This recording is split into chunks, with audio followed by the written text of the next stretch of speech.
Hello दोस्तों, story Aditya YT में आपका स्वागत है। My hot professor part 3 chapter 31 the royal hotel. अनोखी, मैं इस बदतमीज और बेशर्म इंसान के साथ बिल्कुल भी नहीं जाऊंगी। ऐश, अरे ऐसा भी क्या हो गया जो तू किसी भले मानुष के बारे में ऐसा बोल रही है? क्रिश को भले मानुष कहे जाने पर अनोखी ऐश को घूर कर देखती है, ढूंढने की एक्टिंग करते हुए कहाँ पर है, मुझे तो दूर दूर तक नहीं दिख रहा है। अनोखी द्वारा खुद का मजाक उड़ाता सुन क्रिश अपनी भौहों को तान कर कहता है, कहाँ से दिखेगा, तुम इतनी छोटी से हो ना, अच्छे से देखो, क्या पता सामने ही हो। अनोखी, टुनक कर, यू मिस्टर क्रिश, आप लिमिट क्रॉस कर रहे हैं। बड़ी ही अजीब औरत है आप। एक तो इस वीरान इलाके में कोई आपकी हेल्प कर रहा है, आप उसको ही सुना रही है। What do you mean? अनोखी चिल्लाते हुए कहती है, और मैं कहाँ से औरत लग रही हूँ, अभी मैं एक कॉलेज गोइंग गर्ल हूँ। अनोखी को चिढ़ाने में क्रिश को मजा आ रहा था, वो आगे कुछ कहता, इतने में उसे किसी की गंभीर आवाज आती है, हो गया तुम्हारा, या मैं भी तुम्हें इनके साथ बाहर खड़े करवा दूं, फिर तुम भी लिफ्ट मांग कर आना। क्रिश, अरे नहीं ब्रो, मैं तो बस मजाक कर रहा था।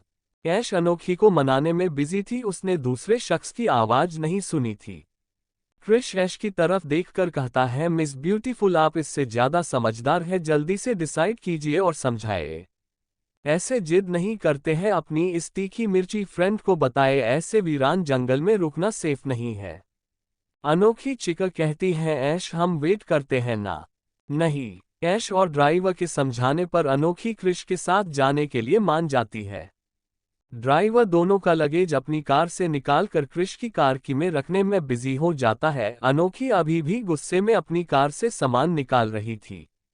इधर कार के अंदर का माहौल बहुत ठंडा हुआ पड़ा था। क्रिश को खुद पर किसी की कोल्ड निगाहें महसूस हो रही थी। क्रिश को समझ भी नहीं आ रहा था कि आखिर हुआ क्या है।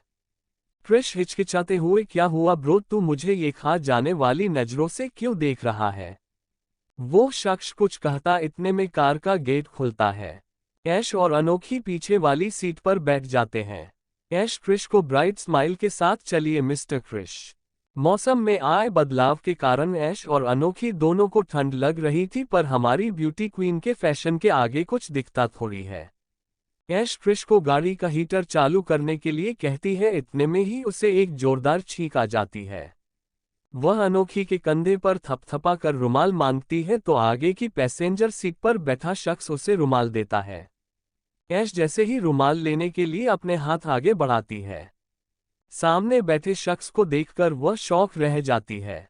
सामने वाले शख्स को देखकर ऐश कहती है, आप यहाँ क्या कर रहे हैं प्रोफेसर? अनोखी ऐश के ऐसे चिल्लाने पर सामने की ओर देखती है, तो सामने प्रोफेसर राय पैसेंजर सीट पर बैठे हुए थे। अनोखी प्रोफेसर रॉय को यहाँ शिमला में और क्रिश की कार में देख वो भी शॉक हो जाती है। ऐश तो शॉक एक्सप्रेशन के साथ प्रोफेसर रॉय को देख रही थी, उसके मुंह से कुछ शब्द ही नहीं निकल पा रहे थे अपने सामने प्रोफेसर रॉय को देखकर।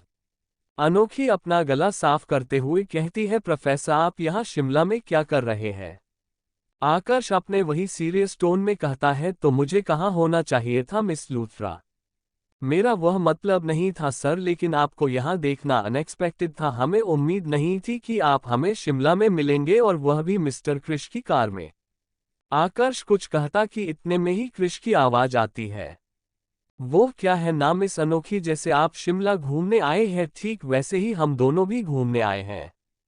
क्रिश की बात सुनकर अनोखी कहती, क्या आप दोनों एक दूसरे को पहले से जानते हैं? क्रिश, बिल्कुल, हम दोनों एक दूसरे को जानते हैं, और मुझे आप लोगों की कन्वर्सेशन सुनकर लग रहा है कि आप तीनों भी एक दूसरे को जानते हैं। अनोखी क्रिश की बात पर कहती है, प्रोफेसर राय हमारे कॉलेज के प्रोफेसर हैं और हम दोनों इनके स्टूडेंट हैं। अच्छा, आप दोनों इनके स्टूडेंट हैं? ये कहते वक्त क्रिश की निगाहें आकर्ष की ओर थी, जो कि ऐश की तरफ रेयर व्यू मिरर से देख रहा था। क्रिश कुछ मन ही मन सोचता है और उसके चेहरे पर किलर स्माइल आ जाती है। पूरे रास्ते क्रिश ही बात कर रहा था। प्रोफेसर राय केवल रियर व्यू मिरर से ऐश को देख रहे थे। जब से ऐश ने प्रोफेसर राय को गाड़ी में देखा था, उसने कुछ भी नहीं कहा था, वह नीचे सिरकर बैठी हुई थी, बीच बीच में क्रिश की बातों का जवाब दे रही थी। कुछ देर बाद कार में मोबाइल रिंग करने की आवाज आती है। प्रोफेसर राय अपना मोबाइल देखते हैं जिसमें उनके दादाजी का नाम शो हो रहा था। आकर्ष कॉल रिसीव करता है। जी दादाजी। दादाजी। आकर्ष, ऐश और अनोखी शिमला गए हुए हैं। उनके बॉडीगार्ड का कॉल आया था। उनकी गाड़ी पीछे थी पर उन्हें वो कोहरे के कारण नहीं दिख रही है। उनका ऐश से संपर्क नहीं हो पा रहा है। क्या आप पता कर लेंगे कि उन लोग कहाँ पर हैं? अभी इतनी सुबह सुबह उन्हें गाड़ी भी नहीं मिलेगी। पता नहीं उन लोग कैसे आएंगे। बॉडीगार्ड के पास उनकी लोकेशन भी नहीं है। वही आकर्ष रियर व्यू मिरर से ऐश को देखते हुए कहता है, आप चिंता मत कीजिए दादाजी, हम लोग साथ में हैं। आकर्ष की बात सुनकर दादाजी गहरी सांस लेते हैं। उनके चेहरे पर कुछ चिंता की लकीरें थी, वो हट चुकी थी। दादाजी आगे आकर्ष से कहते हैं, बेटा ऐश का ख्याल रखना, वह आपकी जिम्मेदारी है। आर्यदीप ने उन्हें हमारे भरोसे उनको वहां भेजा है और आपके लिए ये सुनहरा मौका है उनके दिल में अपनी जगह बनाने का। दादाजी की बात सुनकर आकर्ष कहता है, दादाजी आप निश्चिंत रहिए। फिर ऐश की तरफ देख, मैं अपनी जिम्मेदारी बहुत अच्छे से निभाऊंगा। इसके साथ ही कॉल कट कर देता है। क्रिश आकर्ष की ओर देख कहता है, क्या हुआ ब्रो? दादाजी इतनी सुबह सुबह कॉल कर रहे थे, सब ठीक है ना? आकर्ष ऐश की ओर देखते हुए मीनिंगफुल अंदाज में कहता है, कुछ नहीं दादाजी, मुझे अपनी जिम्मेदारियां याद करवा रहे थे। दूसरी तरफ दादाजी कॉल कट करने के बाद आर्यदीप जी को कॉल करते हैं। दादाजी, तुझसे कहा था ना कि आकर्ष गया है। चिंता की कोई बात नहीं है। आकर्ष ऐश और अनोखी दोनों का ध्यान रखेगा। फिर भी तुझे बिल्कुल भी चैन नहीं है। बुढ़े सुबह सुबह मेरी नींद खराब कर दी। अच्छा, मैं बूढ़ा हो गया हूँ तो तू क्या जवान है? इतनी सुबह सुबह मेरी दोनों पोतियां अकेली, वो भी उस वीरान जगह पर। उनकी गाड़ी खराब हो गई है। ऊपर से वह बॉडीगार्ड को मैंने इतना समझाया था, फिर भी वह उनके साथ नहीं गया। सारे निकमे पाल रखे हैं मैंने और मुझे वहां से फोन करके कहते हैं कि उनकी गाड़ी नहीं आ रही है पीछे। तो मेरा कलेजा मुंह को आएगा ही ना। और मेरी पोती का फोन भी स्विच ऑफ जा रहा था। चल ठीक है, ज्यादा सिटी मत हो। मेरी बहू ठीक है और आकर्ष लके साथ है, वह उन्हें से आराम से होटल ले जाएगा। आदित्य जी की बात सुनकर दादाजी कहते हैं, बस इसी बात का तो सुकून है, मैंने अपनी यश को एक जिम्मेदार हाथों में सौंपा है। आदित्य जी, और वो जिम्मेदार हाथ मेरे पोते के है। चल अब रख, और भी बहुत काम है मुझे। कुछ ही देर में उनकी कार एक आलीशान होटल के आगे रुकती है।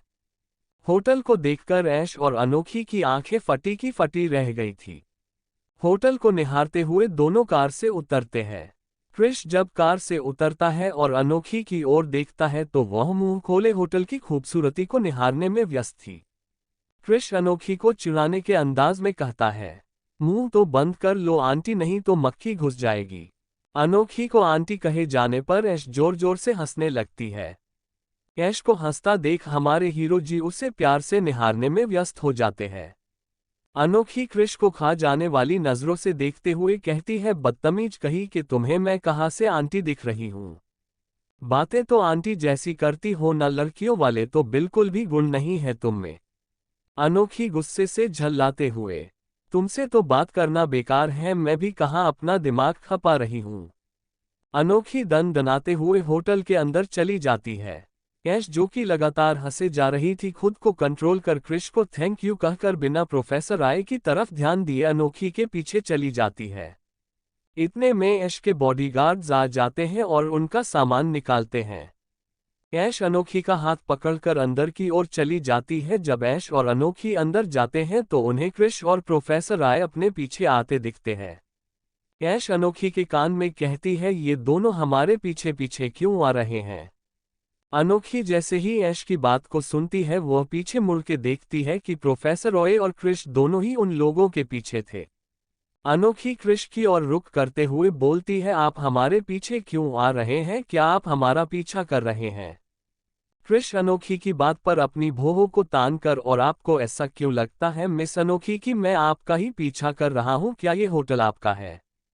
क्रिश की बात सुनकर अनोखी की बोलती बंद हो जाती है। वह दांत पीसते हुए कहती है, ये होटल मेरा नहीं है, लेकिन हम लोग जब अंदर आ रहे हैं तो आप हमारे पीछे पीछे क्यों आ रहे हैं?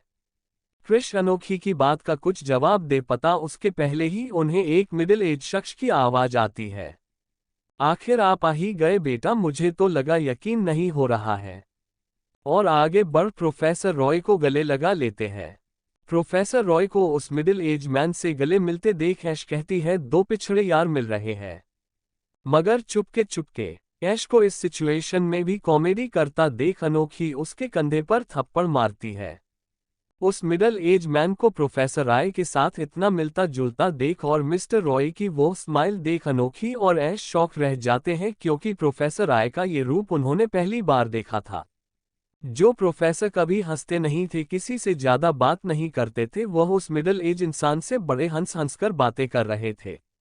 पर हमारी दो स्वीट और थोड़ी सी नासमझ लड़कियों को जोरदार धक्का तब लगता है जब वह उस मिडिल एज इंसान की पूरी बात सुनती है। ऐश और अनोखी एक दूसरे का चेहरा ही ताकते रह जाते हैं। चैप्टर 32 क्रिश का आकर्ष को टीज करना। Shimla the royal hotel. अरे आकर्ष बेटा, तुम्हारा आना तो बिल्कुल सरप्राइजिंग है, मुझे लगा नहीं था कि तुम आओगे। कैसी बात कर रहे हैं अंकल आप, आपने इतने प्यार से बुलाया था, हमें तो आना ही था। दादाजी और बाकी घर वाले नहीं आए। दादाजी बिजी थे और घर वाले भी किसी न किसी चीज में उलझे हुए थे, एक में ही फ्री था इसलिए मैं ही आ गया। ये तो अच्छी बात है ना कि तुम फ्री थे तो तुम ही आ गए। इसके साथ ही मिडिल एज व्यक्ति मुस्कुराने लगता है। आकर्ष क्रिश को उनसे से इंट्रोड्यूस करवाते हुए कहता है कि यह मेरा बेस्ट फ्रेंड क्रिश कुमार है। क्रिश नमस्ते अंकल। क्रिश को देख वो शख्स कहते हैं, शादी हो गई क्या बेटा तुम्हारी? क्रिश कुछ कहता उससे पहले ही उनने बाजू में खड़ी अनोखी की तरफ रुख करते हुए कहा। बाजू में खड़ी अनोखी को देख, क्या ये तुम्हारी वाइफ है? बहुत ही खूबसूरत है, दोनों की जोड़ी बेस्ट है। अनोखी को अपनी वाइफ कहे जाने पर क्रिश के मन में लड्डू फूटने लगे जब मिस्टर गुप्ता ने क्रिश को उसकी वाइफ कहा। अनोखी मिस्टर गुप्ता की बात पर जल्दी से कहती है, जी नहीं अंकल, मैं इनकी वाइफ नहीं हूं। कोई बात नहीं, जल्दी ही बन जाओगी, क्रिश ने मन में बुदबुदाते हुए कहा। ओह सॉरी बेटा, मुझे लगा तुम उनके बाजू से खड़ी हो और तुम दोनों की जोड़ी देखकर कोई भी कह सकता है कि तुम दोनों एक दूसरे के लिए ही बने हैं। बिल्कुल अंकल, आपने बिल्कुल सही कहा, हम दोनों केवल एक दूसरे के लिए बने हैं। ओह शट अप मिस्टर क्रिश, अनोखी ने गुस्से में कहा। सॉरी अंकल, पर मैं उनकी वाइफ नहीं हूं। क्या आप हमें बता सकते हैं कि मिस्टर गुप्ता जिनका ये होटल है वह हमें कहाँ मिलेंगे?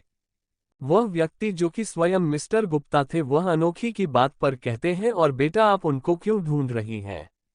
उस मिडल एज व्यक्ति की बात सुनकर ऐश आगे आते हुए कहती है कि एक्चुअली हम कपूर इंडस्ट्रीज से आए हैं, उनकी बेटी की शादी है। आप कपूर इंडस्ट्रीज से आए हैं, क्या मैं जान सकता हूं कि आप कौन हैं? नमस्ते अंकल, मेरा नाम ऐश्वर्या कपूर है, मैं वहां के अध्यक्ष आर्यदीप कपूर की पोती है। मिस्टर गुप्ता ऐश्वर्या का इंट्रोडक्शन सुनकर खुश हो जाते हैं और कहते हैं, अरे वह क्या बात हुई, हमारे दो इतने बड़े बिजनेस पार्टनर्स जो कि स्वयं इस शादी में नहीं आ पाए, दोनों ने अपने पोते और पोती को भेजा है।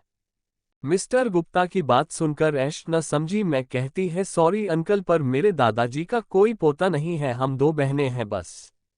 अरे बेटा, मैं आपके साथ साथ मिस्टर राय के पोते की भी बात कर रहा हूं।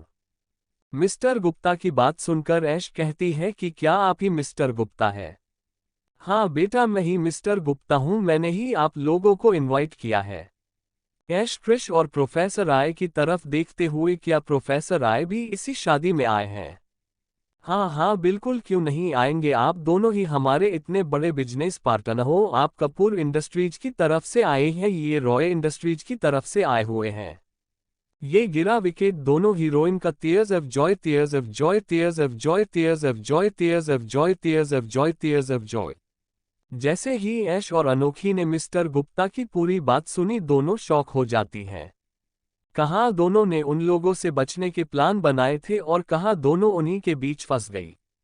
दोनों ने अपने मन में कहाँ सोचा था कि दोनों अपनी छुट्टियां एंजॉय करेंगे और अपनी लाइफ की सबसे बड़ी पनौती से कुछ दिन दूर रहेंगी, पर उनकी पनौतियां तो उनके साथ साथ चलते हुए शिमला तक आ गए हैं।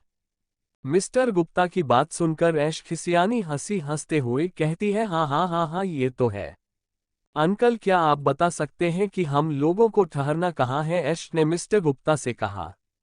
हाँ हाँ बेटा, क्यों नहीं, इसी होटल में रुकने की व्यवस्था की गई है, फिर एक सर्वेंट को बुलाकर मैडम को उनका रूम दिखा दीजिए। वह सर्वेंट अनोखी और ऐश दोनों को लेकर चला जाता है। पीछे पीछे बॉडीगार्ड उनका लगेज लेकर आ रहे थे।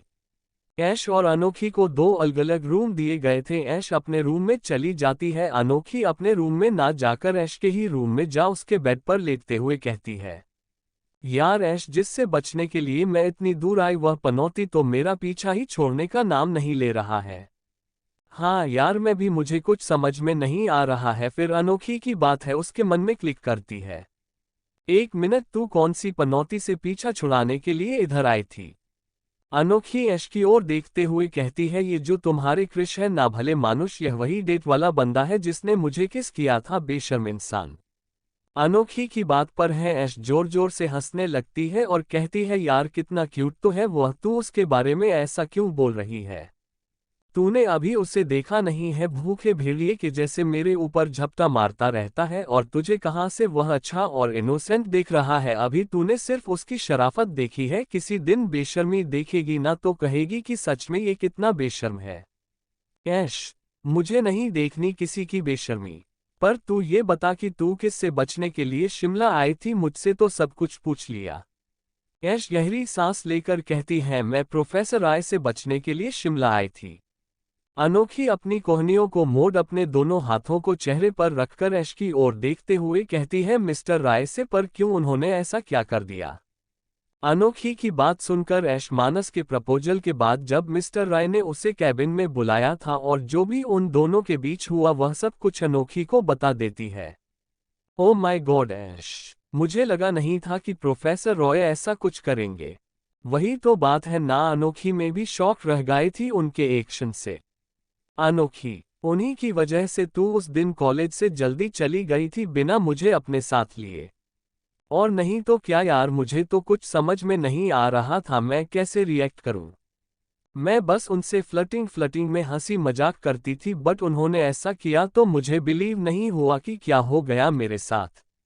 अब क्या करेगी तू? वह तो यही आ गए हैं, केवल मेरे करने का कुछ नहीं है। तू भी क्या करेगी? हम दोनों जिस से बचने के लिए इतनी दूर आए अपना माइंड फ्रेश करने के लिए, पर वह पनौतिया तो हमारे साथ ही यहाँ चली आए हैं। अनोखी ऐश की बात पर हाँ मैं सर हिलाती और कहती है, मुझे लगता है कि हमें उन दोनों को इग्नोर करना चाहिए। तू सही कह रही है, हम उन दोनों को इग्नोर करेंगे। दूसरी तरफ क्रिश और आकर्ष को मिस्टर गुप्ता ने रेस्ट करने के लिए रूम में भेज दिया था। दोनों अपने रूम आ गए थे।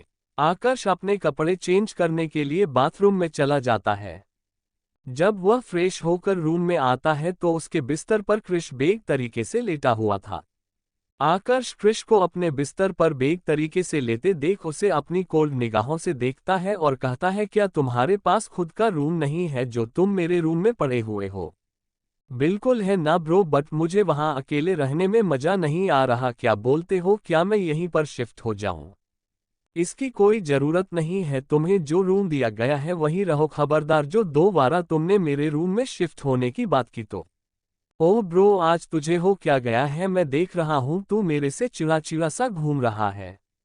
आकर्ष क्रिश की बात पर बोलता है, और तुझे ऐसा क्यों लगता है कि मैं तुझ पर चिड़ा हुआ हूं? क्या तूने कुछ गलती की है? क्रिश कुछ देर सोचते हुए कहता है, नो, मैंने कुछ गलती नहीं की। मैंने तो 2 ब्यूटीफुल गर्ल्स को लिफ्ट दी, उनसे थोड़ा हंसी मजाक किया, जिसमें से एक जो मुझे बहुत पसंद थी उसके साथ थोड़ी मस्ती की। और क्या किया है तूने? तुम मुझे ऐसे घूरते हुए क्यों देख रहे हो? मैं सोच रहा हूं ना कि मैंने क्या क्या किया है, पूरे दिन को रिमाइंड करने दे। हाँ हाँ, याद आया, मैंने मिस कपूर की तारीफ की थी जिससे तू भड़का था। उसकी तारीफ करने में मैं क्यों भड़कूंगा? आकर्ष नजरें चुराते कहता है, पक्का तुझे बुरा तो नहीं लगाना? और मुझे बुरा क्यों लगेगा? नहीं, मैं यह नहीं कह रहा कि तुझे बुरा लगा, लेकिन जब जब मैं मिस कपूर से बात करने की कोशिश की है, उनकी तारीफ है कि है, तूने मुझे घूर के देखा है। हाँ, क्योंकि तू हद से ज्यादा बात कर रहा था। और तुझे किसने कहा था उन दोनों को लिफ्ट देने के लिए? तो तू क्या चाहता है, मैं दो उन अबला नारी को उस जंगल में छोड़ देता? ऊपर से एक तो मेरी तीखी मिर्ची है, मेरी बेबी डॉल बेचारी कितनी प्यार से मेरे से लिफ्ट मांग रही थी। देख क्रिश, तू अपनी ना ये आदतों को सुधार ले, कहीं ऐसा ना हो कि किसी दिन तुझे जूते पड़े। नहीं पड़ेगे ब्रो, तेरी भाभी तो वही तीखी मिर्ची मेरी बेबी डॉल बनेगी। और अगर तू एग्री हो तो उस बेबी डॉल की फ्रेंड को मैं तेरे लिए पटा सकता हूँ। तू उसे मेरे लिए पटाएगा? Of course bro. और यदि मैं नहीं माना तो क्या मिस कपूर के लिए कोई अच्छा लड़का ढूंढना पड़ेगा? आखिर वह मेरी साली है और आधी घरवाली भी है, मुझे कुछ ना कुछ तो करना पड़ेगा। ऐश के लिए किसी और का नाम सुन आकर्ष को गुस्सा आने लगता है। ऐसा तू कुछ नहीं करेगा? आकर्ष गुस्से में कहता है।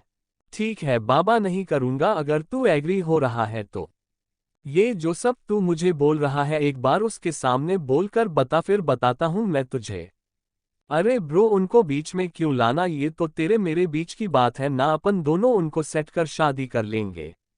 वैसे भी शादी का माहौल है, मस्ती है, माहौल है, डांस होगा, नाचना होगा, थोड़ी बहुत चलेंगे निक्की निक्की शॉट भी।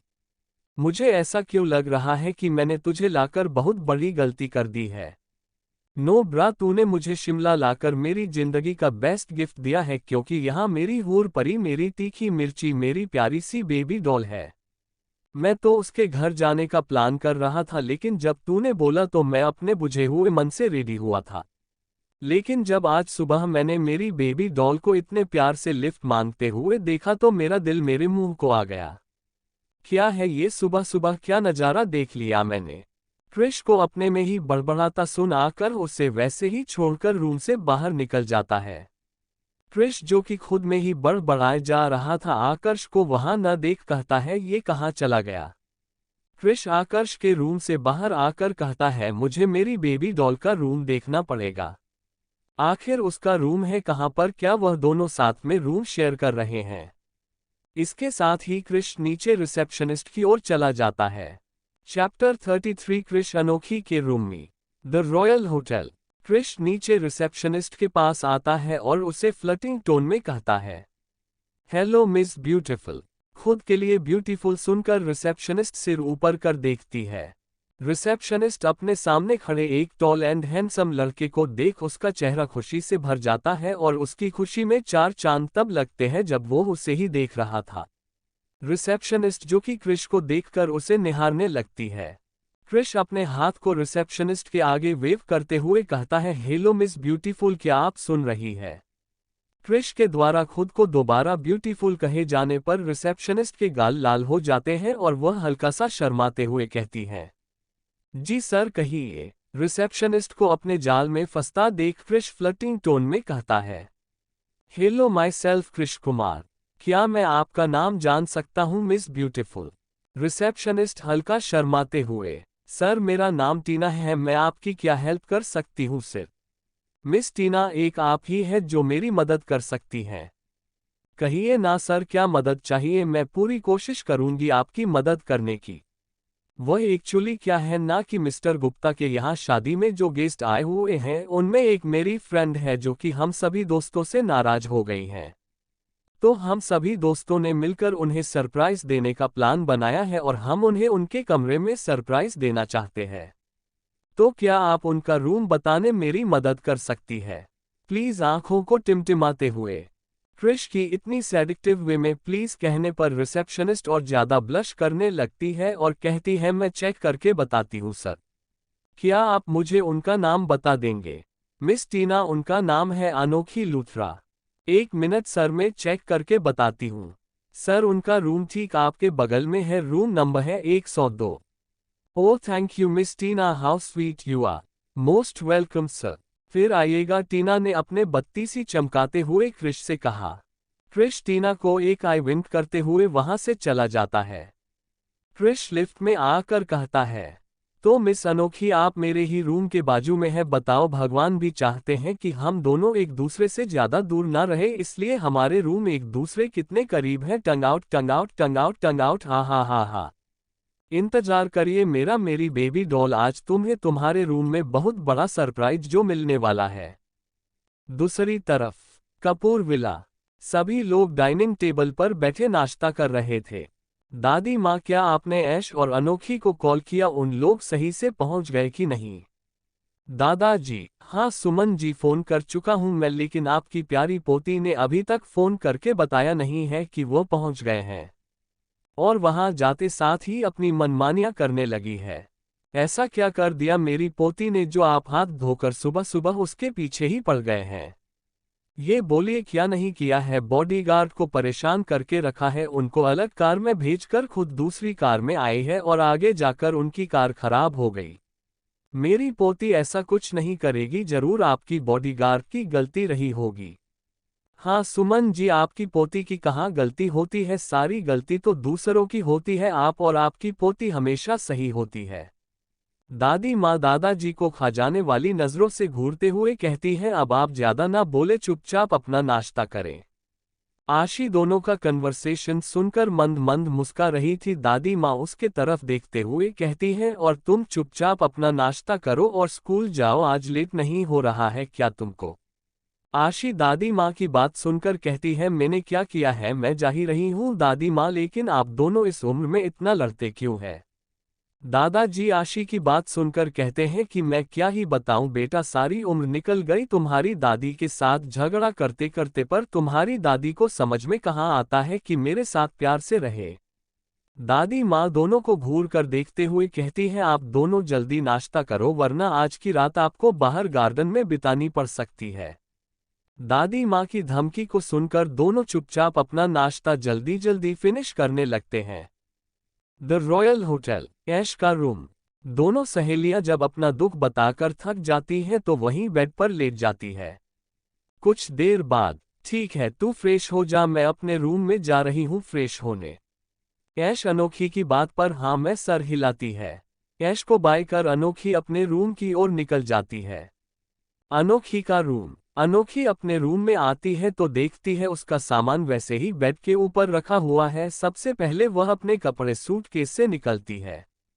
अपने सूटकेस से सारे कपड़े निकाल वहां लगी अलमीरा में रखती है। उनमें से कुछ कपड़े ले फ्रेश होने के लिए बाथरूम की ओर चली जाती है। अनोखी शॉवर लेने के बाद बाथरूम से बाहर आती है। उसने अपनी बॉडी पर टॉवल लपेटा हुआ था, बालों में एक टॉवल बंधा हुआ था। उसने जो टॉवल बॉडी पर लपेटा हुआ था वो घुटनों के ऊपर था। इस लुक में यदि कोई अनोखी को देखता तो पागल ही हो जाता। अनोखी बाथरूम से निकलकर सीधे आईने के सामने आती है और बालों से टॉवल निकालकर अपने बालों को पोंछने लगती है। अपने बालों को पोंछने के बाद वह टॉवल साइड में रखकर बॉडी लोशन लेती है और अपनी बॉडी पर लोशन लगाने लगती है। एकाएक ही उसकी नजर आईने में जाती है। आईने में किसी को देख अनोखी चिल्लाते हुए पीछे मुड़ती है तो देखी है क्रिश उसके पलंग पर फेल के लेटा हुआ है और उसे अपनी इंटेंस नजरों से घूर रहा है। क्रिश को अपने रूम में देख अनोखी चौंकते हुए कहती है, तुम यहाँ मेरे रूम में क्या कर रहे हो? क्रिश जो कि अनोखी को देखने में खोया हुआ था, उसकी तेज आवाज को सुनकर अपने होठों को बाइट कर बेड से उठकर अनोखी के पास आता है। अनोखी जैसे ख्याल नहीं था कि अभी वह किस हालत में है, ऐसे ही क्रिश से लड़ने के मूड में आ जाती है। उसको खुद के पास आता देख अनोखी उसे उंगली दिखाकर चिल्लाते हुए कहती है, तुम मेरे रूम में क्या कर रहे हो? अभी के अभी निकलो यहाँ से। अनोखी को केवल टॉवल में देख वैसे ही क्रिश की हालत खराब थी, उसकी बॉडी हार्ड हो रही थी, ऊपर से उसका गुस्से लाल हुआ चेहरा कपते होंठ देख क्रिश का दिल तेजी से धड़कने लगता है। शॉवर लेने के कारण उसके बालों से पानी टपक रहा था जो कि उसके कंधों से बहता हुआ सीने में जाकर जा रहा था। क्रिस अपना सलाइवा निगलता है, उसकी निगाहें लगातार उसके लिप्स से होते हुए कभी गर्दन कभी कंधे कभी सीने में जा रही थी। क्रिश अनोखी को बहुत ही इंटेंस नजरों से देखते हुए बार बार अपने लिप्स को लिक कर रहा था। क्रिश की ऐसी हरकतें और उसकी निगाहों की तपिश को खुद में महसूस कर अनोखी उसकी नजरों का पीछा करते हुए देखती है। अनोखी देखती है कि क्रिश की नजरें लगातार उसके गले के नीचे उसके सीने पर बनी हुई है। खुद के सीने पर क्रिश की नजरों को महसूस कर अनोखी जल्दी से अपने हाथ से अपने सीने को कवर करती है और कहती है, बदतमीज इंसान, बेशर्म कहेंगे, तुम्हें अक्ल है कि नहीं? तुम मेरे रूम से अभी जाओ। और तुम कर क्या रहे हो मेरे रूम में? क्या कर रहा हूं का क्या मतलब है? तुमसे मिलने आया हूं। बोला था ना थोड़ी देर बाद फिर से मुलाकात होगी, और मुझे नहीं पता था कि मैं तुमको सरप्राइज करने आया हूं और फिर सीटी टंग आउट बजाते हुए, लेकिन मैं ही सरप्राइज हो जाऊंगा। यू अनोखी गुस्से में कहती है। मिस्टर क्रिश, क्या आपने अपनी शर्म बेंच खाई है? आपको शर्म नहीं आ रही? आप एक लड़की के रूम में खड़े हुए हैं, वह भी लड़की इस हालत में है। आपको लगता नहीं कि आपको गेट नॉक करके आना चाहिए? अरे मैडम, मैंने गेट को अच्छे से लॉक कर दिया है, कोई हमें डिस्टर्ब नहीं करेगा। मेन गेट लॉक नहीं नॉक करने के लिए कहा है, आपको गेट खटखटा के अंदर आना चाहिए था, अनोखी दांत किटकिटाते हुए कहती है। क्रिश, जो कि अनोखी को अपनी बातों में फंसाते हुआ बिल्कुल उसके नजदीक पहुंच गया था, वह अपने हाथ से अनोखी के चिन्ह को उठाते हुए कहता है, मैंने भी तो वही कहा कि गेट को लॉक करके आया हूं। अनोखी, जो कि क्रिश की बातों में उलझी हुई थी, उसको अपने इतने पास देख पीछे दीवार से सट जाती है। उसकी सांस एकदम से तेज हो गई थी। क्रिश को अपने पास देख वह अपनी सांसों को काबू करते हुए कहती है, देखिए मिस्टर क्रिश, मैं आपकी सारी बदतमीजियां इतनी देर से झेल रही हूं। अब आप अभी के अभी आप मेरे रूम से बाहर निकल जाए। क्रिश अनोखी को टीज करते हुए कहता है, और आपको ऐसा क्यों लगता है कि मैं रूम से बाहर चला जाऊंगा? क्योंकि यह मेरा रूम है, आप मेरे रूम में बिना मेरी परमिशन के नहीं रह सकते, इसलिए आप अभी के अभी मेरे रूम से बाहर जाए, मुझे अपने कपड़े चेंज करने हैं। इतने सब में उसने अपना हाथ अपने सीने से हटा लिया था, जिसके कारण उसका टॉवल धीरे धीरे लूज हो रहा था, जिससे उसके सीने के उभार और भी विजिबल हो रहे थे, जो कि क्रिश को अपनी तरफ आकर्षित करने के लिए काफी थे। क्रिश के यहाँ होने से अनोखी को बहुत घबराहट हो रही थी, क्योंकि वह जिस हालत में थी उस हालत में यदि कोई भी उन दोनों को देखता तो गलत ही सोचता। अनोखी क्रिश की तरफ देखती है, जिसकी निगाहें एक जगह टिकी हुई थी। क्रिश की आंखों को वापस से अपने सीने पर देख अनोखी कांपते हुए कहती है, मिस्टर क्रिश, आप प्लीज मेरे रूम से चले जाइए।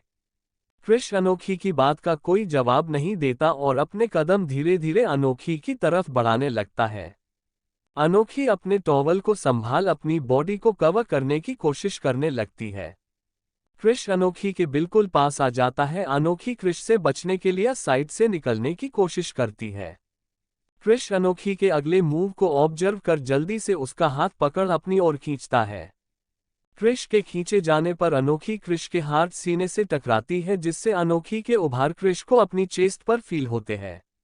उसके सॉफ्ट पीच जैसे उभारों को महसूस कर क्रिश का रहा सहा सबर जवाब दे जाता है, और वो अनोखी के गले में हाथ डाल उसके चेरी जैसे लबों को अपने लबों से जोड़ देता है। Chapter 34 love bite. अनोखी का रूम। क्रिश के इस तरह खींचे जाने पर अनोखी कटी पतंग के जैसे उसके तरफ खींच के चली आती है, जिससे क्रिश को अपने सीने पर अनोखी के उभार महसूस होते हैं। उसका रहा सहा सबर जवाब दे जाता है। वह अपने हाथों की फुर्ती से अनोखी के गर्दन पर हाथ लगा उसके चेहरे को उठा, उसके कांपते होठों पर अपने होंठ रख देता है और किस करने लगता है। क्रिश की किस्म बेताबी दिख रही थी, जिसे अनोखी बखूबी महसूस कर पा रही थी, जैसे कि वह अपने आप को कंट्रोल करने की बहुत कोशिश कर रहा हो, पर उसका कंट्रोल जवाब दे रहा हूं। वह बहुत हर्षली अनोखी को किस करने लगता है। उसका एक हाथ अनोखी की कमर पर और दूसरा हाथ अनोखी की गर्दन पर था। अनोखी तो क्रिश के इस मूवमेंट से चौंक चुकी थी, उसके दोनों हाथ क्रिश के कंधे पर थे। क्रिश अनोखी को किस करते हुए दीवार से बिल्कुल सट देता है और अनोखी को एग्रेसिवली किस करने लगता है। अनोखी को जब सांस लेने में दिक्कत होती है तो वह क्रिश के कंधे पर जोर जोर से अपने हाथ मारने लगती है। अपनी किस में हो रहे डिस्टर्बेंस से चिढ़कर क्रिश अनोखी के दोनों हाथों को उसके सर के ऊपर पीन कर देता है और गहराई से अनोखी को चूमने लगता है। क्रिश कभी अनोखी के अपर लिप को शक कर रहा था तो कभी लोअर लिप को। क्रिश अनोखी को किस करते हुए ही बेड की ओर ले आता है और उसे धक्का देकर बेड पर गिरा देता है। अनोखी तो क्रिश की हर मूवमेंट को शॉक होकर देख रही थी। उसे पता ही नहीं चला कि कब वह दीवार से हटकर बेड पर आ गिरी। उसे जब क्रिश का भार अपनी बॉडी पर महसूस होता है तब वह होश में आती है। क्रिश अनोखी के लिप को सक कर रहा था। जब अनोखी क्रिश को अपने मुंह में इंटर करते हुए महसूस करती है तो अपने हाथों की मुठ्ठियां बना उसके सीने पर मारने लगती है। क्रिश अनोखी के उस हाथ को पकड़कर बेड के हेड बोर्ड की ओर पीन कर देता है और उसकी कमर में चिकोटी काटता है। आह की आवाज के साथ अनोखी दर्द के मारे अपना मुंह खोल देती है और क्रिश को मौका मिल जाता है उसके मुंह में इंटर करने का। क्रिश अनोखी के मुंह में अपनी जीभ को इंटर करता है और उसके पूरे मुंह को शक करने लगता है, उसके साथ उसके मुंह के हर कोने को एक्सप्लोर कर रहा था। धीरे धीरे क्रिश आउट ऑफ कंट्रोल हो रहा था। उसका हाथ जो कमर पर था धीरे धीरे अनोखी के सीने की ओर आ रहा था। जब अनोखी को सांस लेने में दिक्कत होती है तो क्रिश उसे किस करना छोड़ उसकी जो लाइन को किस और वाइट के साथ शक करने लगता है। धीरे धीरे क्रिश उसकी गर्दन पर आता है और वहां भी शक और वाइट करने लगता है। अनोखी के प्रोटेस्ट के कारण जो उसका टॉवल उसके उभरे से हल्का नीचे खिसक गया था, क्रिश को विजिबल हो रहा था। क्रिश अपना सलाइवा गटकते हुए उसके हल्के दिख रहे हो उभार पर अपने कांपते होंठ रख देता है। जैसे ही अनोखी अपने सीने पर क्रिस के होठों को महसूस करती है, उसकी हाथों की मुट्ठियां बन जाती है, वह बेडशीट को जोर से पकड़ लेती है। क्रिश उसके हल्के उभरे हुए सीने को किस और बाइट कर रहा था। क्रिश की बाइट करने पर अनोखी है कि आवाज निकलती है, जिससे क्रिश और भी ज्यादा उत्तेजित हो जाता है और वह वाइट की जगह पर शक करने लगता है। क्रिश ने अनोखी की नेक और सीने के निचले हिस्से को बाइट से लाल कर दिया था, उसमें हल्के हल्के बीते के निशान भी दिख रहे थे। क्रिश से जब सहन नहीं होता तो वह अपना दूसरा हाथ अनोखी के सीने की ओर बढ़ने लगता है। ठीक उसी समय उन्हें डोर नॉक होने की आवाज आती है। क्रिश डोर नॉक की आवाज को इग्नोर कर वापस से अपना काम करने लगता है।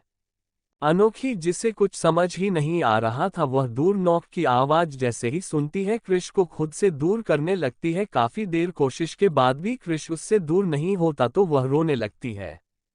क्रिस जब अनोखी को किस करते हुए उसके लिप्स की ओर आता है तो उसे अनोखी के लिप्स पर कुछ गीला गीला महसूस होता है। जब वह अपनी आंखें खोल अनोखी की ओर देखता है तो अनोखी की आंखें आंसुओं से भीगी हुई थी। क्रिश कसकर अपनी आंखें बंद कर अनोखी के ऊपर लेट जाता है और उसके माथे से अपना माथा जोड़ लेता है। कुछ देर इस पोजीशन पर रहने के बाद क्रिश गहरी सांस ले उसके माथे को चूम अनोखी के ऊपर से उठता है और उसे बाथरूम में कपड़े चेंज करने के लिए कहता है। अनोखी, जो कि क्रिश के हटने से गहरी सांस ले रही थी, वो उसकी बात सुन तुरंत बाथरूम की ओर भाग जाती है। क्रिश ने पीक होल से सबसे पहले बाहर देखा है कि बाहर कौन है। बाहर एक सर्वेंट खड़ा था। क्रिश अपने कपड़े सही कर और एक नज़र बाथरूम की ओर देख दरवाजा खोलता है। क्रिश जैसे ही दरवाजा खोलता है तो सामने खड़ा सर्वेंट अपना सर नीचे कर कहता है, सर क्या यह अनोखी मैडम का रूम है? क्रिश हाँ मैं गर्दन हिला उससे कहता है, हाँ क्या काम है उससे? वह रेडी हो रही है सर, नीचे नाश्ते की टेबल पर गुप्ता साहब सबका वेट कर रहे हैं, उन्होंने उन्हें नाश्ते पर नीचे बुलाया है। ठीक है तुम चलो हम लोग आ रहे हैं। सर्वेंट क्रिश की बात सुन हाँ में सिर हिला देता है। सर्वेंट के जाने के बाद क्रिश डोर लॉक कर देता है। कुछ देर बाद अनोखी अपने कपड़े चेंज करके आती है। उसका चेहरा अभी भी रेड था, वह क्रिश से गुस्सा थी, वह उसकी तरफ देखते तक नहीं रही थी। क्रिश अनोखी के सामने जा उसका हाथ पकड़ लेता है। अनोखी गुस्से में उसका हाथ झड़कते हुए कहती है, कर ली ना अपने मन की, अब क्या कर रहे हो इधर पर? तुम्हें तो कोई फर्क ही नहीं पड़ता ना, किसी लड़की की मर्जी है कि नहीं उसकी बिना मर्जी के उसे टच करना। अनोखी की बात पर क्रिश अपने चेहरे पर मुस्कान ला कहता है, किसी दूसरी लड़की को टच नहीं कर रहा हूँ, जिसे पसंद करता हूँ उसे टच किया है, और अपनी होने वाली बीवी को टच करने में कौन सी बुराई है? ये तुम्हारी गलतफहमी है मिस्टर प्रिंस, मैं कोई तुम्हारी बीवी नहीं हूँ, इसलिए मेरे सामने ये सब हरकतें मत किया करो, वरना जैसे फर्स्ट दिन मैंने तुम्हें थप्पड़ मारा था उसके आगे भी बहुत कुछ कर सकती हूँ। क्रिश तिरछी मुस्कान लिए कहता है, अभी तो तुम मेरे साथ रोमांटिक टाइम स्पेंड कर रही थी और उसे एंजॉय भी कर रही थी, भूल गई हो क्या? क्रिश की बात सुनकर अनोखी अपने लाल गालों को छुपाते हुए कहती है, बदतमीज इंसान, निकलो मेरे रूम से अभी के अभी। क्रिश अनोखी की हालत देखकर अपने लिप्स को बाइट करते हुए उसे अपनी तरफ खींचता है और उसके माथे पर किस करके कहता है, भूलना मत मिस अनोखी लूथरा कि तुम मेरी हो। यू आर माइन, और जिस तरह मैं तुम्हें छूता हूं मेरे अलावा तुम्हें कोई और छू नहीं सकता, इसीलिए किसी और के बारे में सोचने का ख्याल भी मत लाना। अभी प्यार से समझा रहा हूं, और जिस दिन तुमने मेरी बात को इग्नोर किया उस दिन मेरे प्यार के अलावा तुम मेरा गुस्सा और मेरी पजेसिवनेस भी देखोगी। इसके साथ ही क्रिश अनोखी के माथे को चूम उसके लिप्स पर बेबी किस देकर रूम से निकल जाता है। अनोखी तो क्रिस ऐसे व्यवहार से पागल ही हो गई थी कि ये कैसा इंसान है, यह मेरे ऊपर इतना अधिकार कैसे दिखा सकता है। अनोखी क्रिश को इग्नोर कर फटाफट रेडी होती है। जब वो आईने में खुद को देखती है तो उसके गाल वापस से लाल हो जाते हैं, उसके नेक पर लव बाइट के निशान क्लियरली विजिबल हो रहे थे। अनोखी कंसीलर से उन्हें हाइड करती है। अनोखी रेडी होने के बाद ऐश को कॉल करती है। ऐश उससे बताती है कि वह नीचे लॉन में उसका वेट कर रही है। अनोखी रेडी हो नीचे की ओर चली जाती है। आकर्ष जो कि क्रिश के रूम में उसका वेट कर रहा था, क्रिश को आता देख उससे पूछता है, तुम कहाँ गए थे? मैं तुम्हारे रूम में कब से तुम्हारा वेट कर रहा हूँ। अरे यार ब्रो, तुम्हारी भाभी को मनाने गया था, सुबह से गुस्से में भरी हुई थी ना। बस उसे मना कर आया हूँ, चलो नाश्ता करने चलते हैं। वैसे भी हम दोनों की सेटिंग्स नीचे बैठी हुई है नाश्ता करने, और हम लोग यहाँ रूम में बैठे अकेले क्या कर रहे हैं। आकर्ष क्रिश की बात पर उसे तिरछी नजरों से देखकर कहता है, ये सेटिंग क्या लगा रखा है। मैं तुम्हें बहुत अच्छे से जानता हूँ, यदि तुम अनोखी के लिए सीरियस नहीं हो तो उसका पीछा छोड़ दो। मैं बिल्कुल बर्दाश्त नहीं करूंगा कि तुम मेरी स्टूडेंट के साथ टाइम पास करो। अरे यार ब्रो, तुझे ऐसा क्यों लगता है कि मैं उससे लेकर सीरियस नहीं हूँ? अगर मैं सीरियस नहीं होता तो उसे अपनी बीवी थोड़ी ना कहता। मैं उसके लिए डैम सीरियस हूँ ब्रो, तो तू उसकी फिक्र मत कर, वह मेरे साथ बहुत खुश रहेगी। खुश रहने भी चाहिए। यदि तूने उसे रुलाया और उसे धोखा दिया तो सबसे पहले तुझे मैं ही मारूंगा। समझ गया ब्रो, चल मैं रेडी होने जा रहा हूँ। आकर्ष क्रिश को घूरते हुए वहीं सोफे पर बैठ जाता है। थोड़ी देर बाद क्रिश रेडी होता है। आकर्ष और क्रिश अपने रूम से निकाल नीचे की ओर आ जाते हैं। जब हमारे दोनों हैंडसम बॉयज नीचे आते हैं तो वहां पर मौजूद बहुत सी लड़कियां उन्हें देखकर ब्लश करने लगती हैं। उन्हें यकीन नहीं हो रहा था कि इतने हैंडसम बॉयज इस जगह पर मौजूद होंगे। पर हमारे दोनों हीरोज की निगाहें तो अपने सोम वन स्पेशल को ढूंढ रही थी, जो कि पता नहीं कहां छुपकर बैठ गई थी। क्रिश अपनी नजरें यहां वहां करता है तो उसे कोने में अनोखी दिखती है, जो कि ऐश हंसकर बातें कर रही थी। क्रिश अनोखी को हंसता देख मन में सोचता है कि जब भी मैं सामने होता हूं तो हमेशा जहर ही उगलती है, और अभी देखो मिस कपूर से कैसे हंस हंसकर बातें कर रही है। और हमारे आकर्ष बाबू जो अपनी बीवी को देखने में बिजी थे, वह क्रिश की आवाज से उसकी तरफ देखते हैं, जो कि उससे कह रहा था कि हमारी वाली उस कोने में बैठी है, चलो उन्हीं की टेबल में चलते हैं।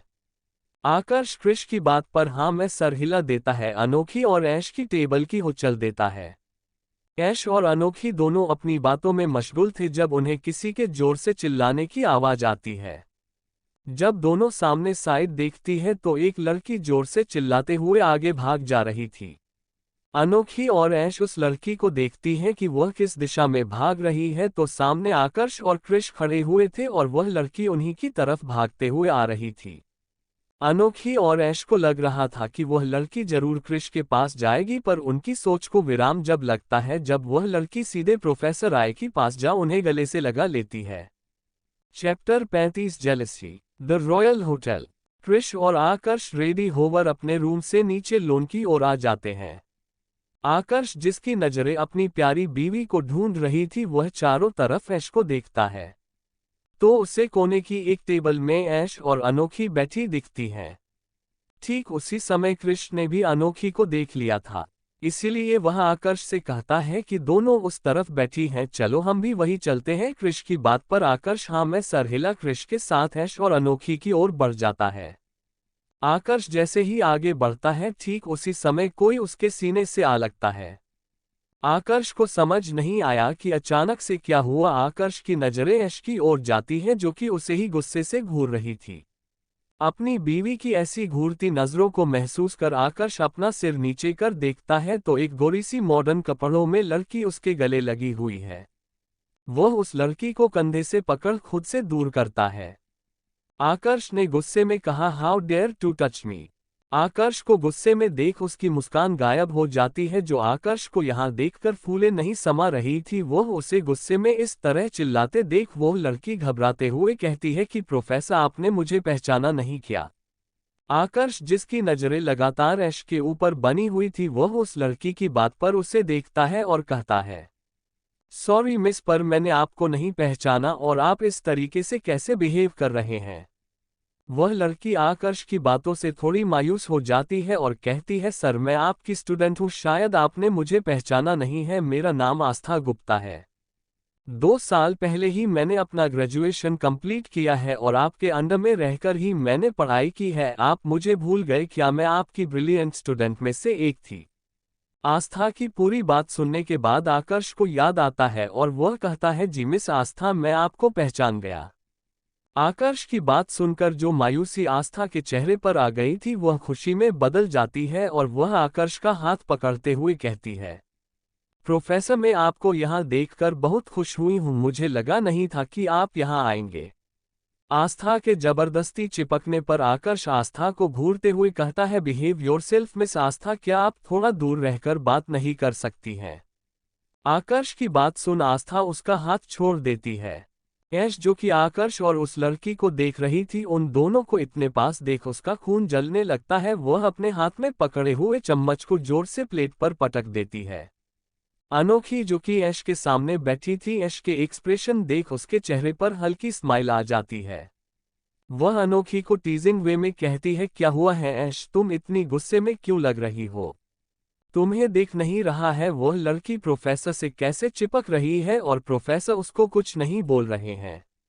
यही चीज जब मैं कर रही थी तो वह मेरे कैरेक्टर पर मुझे लेक्चर दे रहे थे कि मैं किसी से भी चिपक जाती हूँ, किसी से भी कुछ भी बोल लेती हूँ, लेकिन अब वह खुद उनके साथ हो रहा है तो उन्हें अच्छा लग रहा है। देखो कैसे हाथ पकड़ा हुआ है उसने प्रोफेसर का।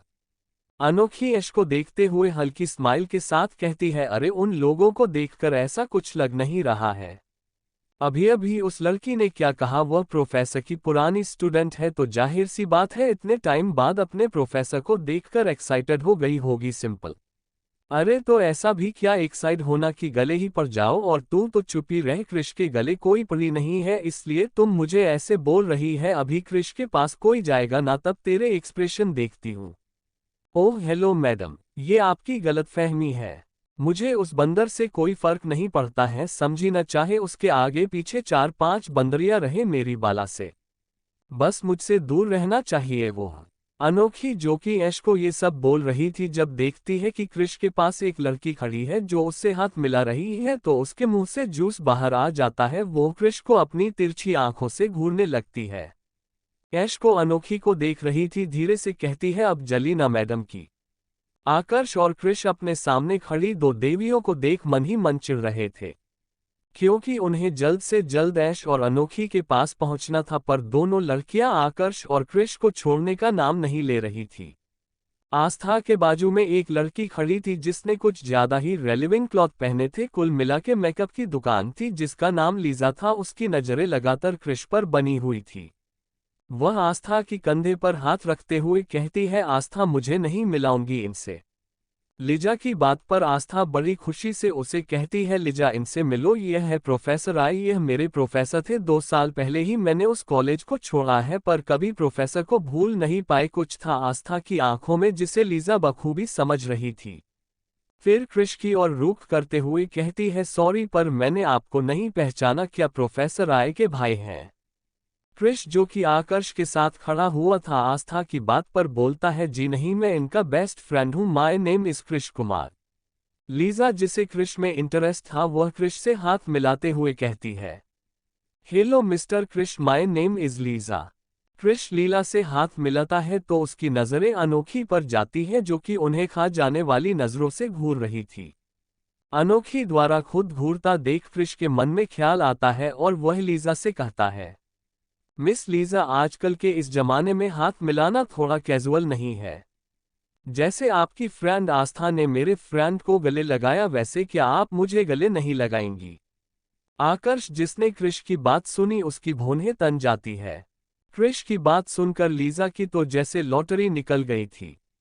वह आगे जाकर क्रिश को गले से लगा लेती है। कृष्ण लीजा को गले लगा पीछे से अनोखी को देखता है जो कि उसे ही घूर रही थी। लीजा और आस्था कुछ ना कुछ दोनों लड़कों से बातें कर रही थी। दोनों लड़के अब धीरे धीरे फ्रस्ट्रेटेड हो रहे थे क्योंकि उनकी दोनों बदियां उनसे इस तरीके से चिढ़ चुकी थी कि अब वह उनकी तरफ देख भी नहीं रही थी। किसी तरह क्रिश और आकर्ष दोनों से पीछा छुड़ाकर ऐश और अनोखी की टेबल के पास आते हैं। क्रिश अनोखी की साइड बैठते हुए बोलता है, क्या हम यहाँ बैठ सकते हैं? अनोखी जो कि भरी भराई बैठी थी वह क्रिश की बात पर बोलती है, मिस्टर क्रिश बैठने के बाद कौन पूछता है कि हम यहाँ बैठ सकते हैं? आप ऑलरेडी यहाँ विराजमान हो चुके हैं तो पूछने की फॉर्मेलिटी क्यों ही करना। अनोखी की बात पर क्रिश अपनी बत्ती सी चमकाते हुए कहता है, अरे आप तो बहुत समझदार है, आपने तो मेरे मुंह की बात छीन ली। आकर्ष जो कि ऐश के बाजू में बैठा हुआ था वह तिरछी नजरों से ऐश को देखता है जो कि उसे फुल टशन के साथ इग्नोर कर रही थी। आकर्ष ऐश को निहारने में बिजी हो जाता है तो उसे क्रिश की आवाज आती है जो कि अनोखी से बहस करने में बिजी था। आकर्ष धीरे से ऐश की प्लेट में एक सैंडविच उठाकर रख देता है। ऐश उसे मार डालने वाली नजरों से घूरती है और वह सैंडविच उठा वापस से आकर्ष की प्लेट में रख देती है।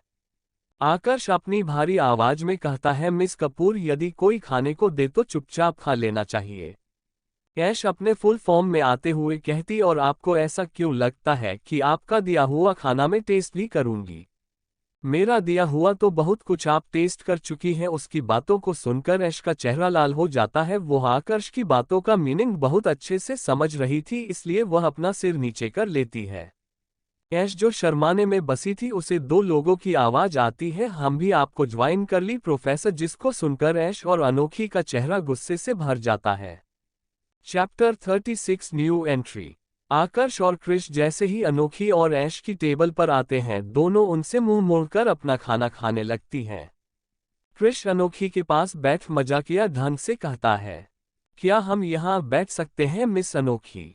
अनोखी जो कि क्रिश को किसी और लड़की के साथ देख चिड़ी हुई बैठी थी, वह क्रिश की बात पर मुंह बनाते हुए कहती है, बैठने के बाद कौन पूछता है मिस्टर क्रिश? मैं पूछता हूं ना मिस अनोखी, क्रिश अपनी बत्तीसी चमकाते हुए कहता है। क्रिश की बत्तीसी को देख अनोखी का मन कर रहा था कि एक घुसे में उसकी सारी बत्तीसी को गायब कर दे, पर बेचारी ये सोच ही सकती थी कर नहीं सकती थी। इसी के साथ वो अपना मन महसूस कर रह जाती है। आकर्ष जो कि ऐश के पास बैठ गया था वह ऐश से बात करना चाहता था, लेकिन ऐश फुल टशन के साथ आकर्ष को इग्नोर कर रही थी। आकर्ष अपना गला साफ कर बात करने के अंदाज में ऐश को कहता है कि तुम इतना कम क्यों खा रही हो, और उसकी प्लेट पर एक सैंडविच उठाकर रख देता है। इसे भी टेस्ट करो, ये भी बहुत अच्छा है। आकर्ष द्वारा दिए गए सैंडविच को ऐश वापस उसकी प्लेट में रखते हुए कहती है, सॉरी प्रोफेसर, पर मैं आपका दिया हुआ कुछ भी टेस्ट करने के मूड में नहीं हूँ। मेरा दिया हुआ बहुत कुछ तुमने टेस्ट कर रखा है, सैंडविच टेस्ट करने में दिक्कत क्या है? आकर्षा की मीनिंगफुल बात पर ऐश कुछ बोलती है, उससे पहले उसे जानी पहचानी दो आवाज सुनाई देती हैं। लीजा जो कि सेडिक्टिव वे में क्रिश को कह रही थी, क्या मैं यहाँ बैठ सकती हूँ मिस्टर क्रिश? ठीक है। वैसे ही आस्था आकर्ष के बाजू में आकर कहती है, प्रोफेसर क्या हम भी आपको ज्वाइन कर लें? दोनों लड़के एक दूसरे का मुंह देखते हैं क्योंकि उन्होंने बड़ी मुश्किल से इन दो लड़कियों से अपना पीछा छुड़ाया था, पर ये दोनों जोक के जैसे उनसे चिपक गई हैं। आकर्ष को आस्था के ऊपर बहुत गुस्सा आ रहा था क्योंकि बड़ी मुश्किल से उसे ऐश के साथ टाइम स्पेंड करने का मौका मिला था, पर दोनों के आ जाने से अब वह टाइम भी गया समझो। अनोखी और ऐश दोनों के आने से इतना ज्यादा चिढ़ गई थी कि वह उनकी बातों का कुछ जवाब ही नहीं देती है और घूर घूर के दोनों लड़कों को देखने लगती है। आस्था और लीजा क्रिश और आकाश के जवाब के लिए खड़ी हुई थी। इतने में क्रिश उस ऑकवर्ड मोमेंट को तोड़ते हुए कहता है, हाँ हाँ please join us. Liza Krish के बाजू में बैठ जाती है और आकर्ष के बाजू में आस्था। अब स्थिति ऐसी थी कि क्रिश और आकर्ष दोनों लड़कियों के बीच में बैठे थे। क्रिश के एक बाजू अनोखी और दूसरी बाजू लीजा, और ठीक ऐसा ही आकर्ष के एक बाजू ऐश और दूसरी बाजू आस्था।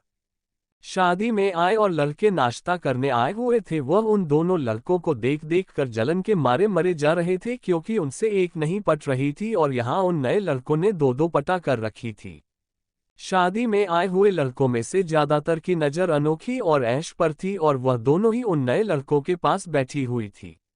ऊपर से जो उनका सेकंड ऑप्शन था आस्था और लीजा, वह भी आकर्ष और क्रिश के पास ही पहुंच गए थे, तो उनका रहा सहा सबर भी टूट गया था। अब उन्हें क्रिश और आकर्ष की किस्मत ताज्जुब और अपनी किस्मत पर अफसोस हो रहा था।